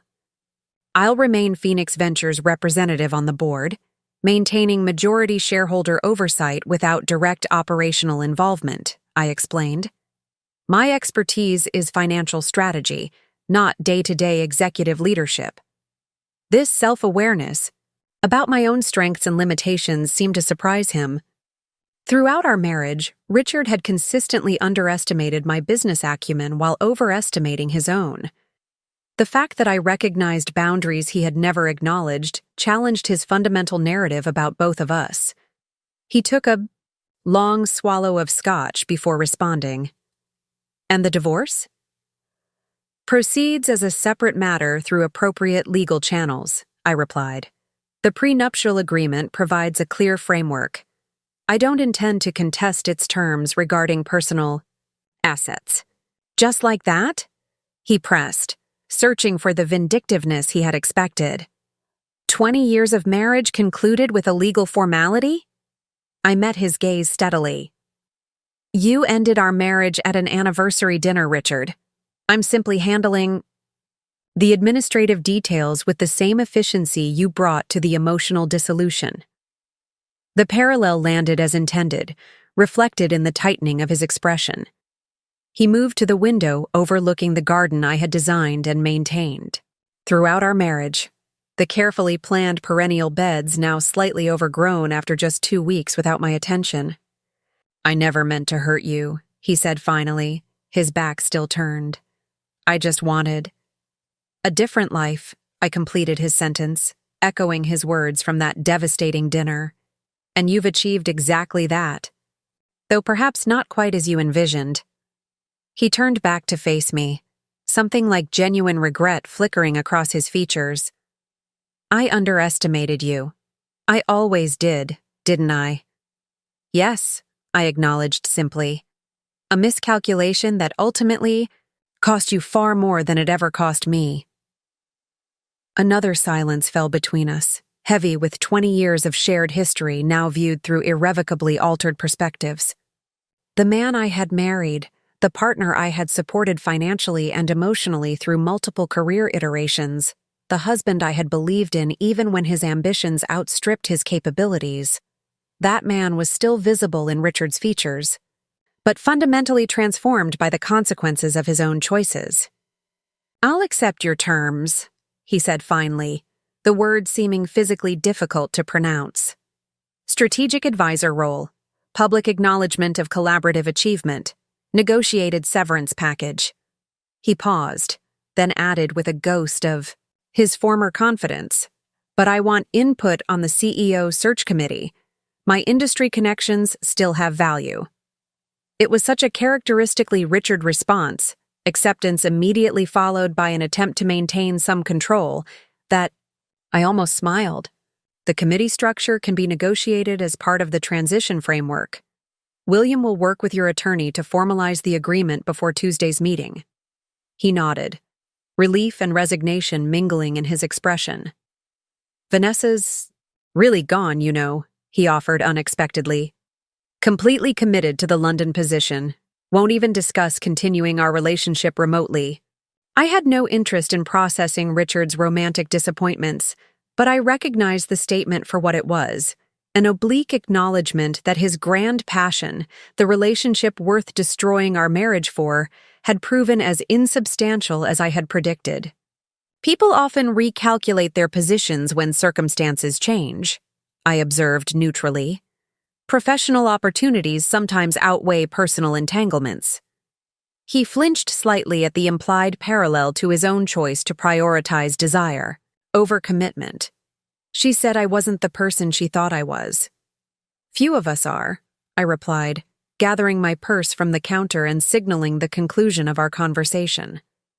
"William will contact your attorney tomorrow to begin drafting the transition framework. I suggest you use the intervening time to prepare for a graceful public acknowledgement of the leadership changes." At the front door, Richard made one final attempt to reclaim some emotional equilibrium. "For what it's worth, Elaine, I am sorry. Not just for how things ended, but for never truly seeing you. For 20 years, I looked right past who you really were." I paused, one hand on the doorknob, and considered his belated recognition. "That's the irony, Richard. I always saw you exactly as you were, with all your strengths and limitations. I chose to build a life with that real person, flaws and all. You chose to leave that life based on a fantasy about both Vanessa and yourself that couldn't survive first contact with reality." He had no response to this fundamental truth, and I required none. As I walked to my car, the autumn sunlight, casting long shadows across the driveway we had once shared, I felt neither triumph nor sorrow, just the quiet certainty that balance had been restored. Richard had chosen to leave me for what he believed would be a better life with his young assistant. Instead, he had triggered a cascade of consequences that stripped away his professional identity, his new relationship, and the carefully constructed narrative of self-made success he had maintained for decades. I had lost a husband, but reclaimed my authentic self in the process. The financial strategist whose investment had built a thriving company. The woman whose judgment had quietly shaped business decisions attributed to others. The person whose value extended far beyond the supporting role I had accepted in our marriage. As I drove away from the home where we had spent 15 years together, I felt a sense of completion rather than vindication. Richard's betrayal had been painful, but it had also catalyzed a necessary reckoning, not just for him, but for me as well. The masks we had both worn throughout our marriage had been stripped away, revealing truths that could no longer be ignored or obscured. He would continue as strategic advisor, a diminished but still valuable contributor to the company that had once been his primary identity. I would continue as majority shareholder, guiding Growth Curve's strategic direction while pursuing new opportunities that leveraged my financial expertise. Our paths would intersect professionally, but never again personally, a clean separation that honored the reality of who we had become rather than the fiction of who we had pretended to be. 6 months later, as I sat in my new apartment overlooking the harbor, reviewing Growth Curve's record-breaking quarterly results under Elena's leadership, I received a brief email from Richard. Attached was a press release announcing his engagement to Margaret Wells, Gordon's recently divorced daughter, a socially appropriate match with impeccable Greenwich credentials. I sent a simple congratulatory response, genuinely hoping he had found authentic connection rather than another ego-boosting fantasy. Richard's capacity for self-deception had always been his greatest vulnerability, and I had no desire to see him repeat patterns that had proven so destructive to everyone involved. My own life had evolved in unexpected directions. Phoenix Ventures had expanded beyond Growth Curve to invest in promising women-led startups, leveraging both my capital and my hard-won wisdom about authentic leadership. My relationship with William had deepened from siblings to true business partners. Our complementary skills creating opportunities neither could have developed alone. And most surprisingly, I had begun a cautious friendship with Jonathan Barnes, the CFO of Berkshire Financial, whose appreciation for both financial strategy and classic literature had evolved from professional conversations to occasional dinner, discussions about subjects far beyond business metrics. The painful revelation at my anniversary dinner, watching my husband of 20 years announce he was leaving me for his assistant, had indeed changed everything, though not in the ways either Richard or I had anticipated. What he had intended as an ending had instead been a beginning, the catalyst for both of us to finally become who we truly were, rather than who we had pretended to be for 2 decades. As I closed my laptop and moved to the balcony of my new home, watching sailboats navigate the harbor with the changing winds, I reflected on the perfect symmetry of consequences that had unfolded. Richard had discarded a marriage in pursuit of a fantasy that couldn't survive reality. In the process, he had lost the professional identity he valued even more than personal relationships. I had lost a husband but gained something far more valuable: the freedom to fully inhabit my authentic self without diminishing my abilities to maintain someone else's illusions. The company Richard believed he had built now thrived under leadership that acknowledged its collaborative foundations. The investment I had made to support his dreams now generated returns that funded my own. It wasn't revenge that had brought us to this point. It was simply reality asserting itself after years of carefully maintained fiction. Richard had believed he could discard me while keeping everything my support had helped him build. The past 6 months had systematically demonstrated the fundamental error in that calculation. As the autumn sun set over the harbor, painting the water in shades of gold and amber, I raised my glass in a silent toast to unexpected outcomes and perfect symmetry. Richard had left me for his assistant, not knowing I was his anonymous investor. That singular miscalculation had changed everything for both of us, but especially for me. The wife he had underestimated had become the businesswoman he couldn't outmaneuver. The silent partner he had overlooked had become the majority owner he couldn't challenge. The woman he had discarded had become someone even he finally recognized as formidable. It wasn't the ending Richard had imagined when he practiced his departure speech for our anniversary dinner. It wasn't the future I had anticipated when I created Phoenix Ventures to support his dreams while protecting our financial security. It was better, more honest, more balanced, more true to who we both really were beneath the roles we had played for 20 years. And in that authentic truth, painful as its revelation had been, lay the most perfect revenge of all. Up next, you've got 2 more standout stories right on your screen. If this one hit the mark, you won't want to pass these up. Just click and check them out. And don't forget to subscribe and turn on the notification bell so you don't miss any upload from us.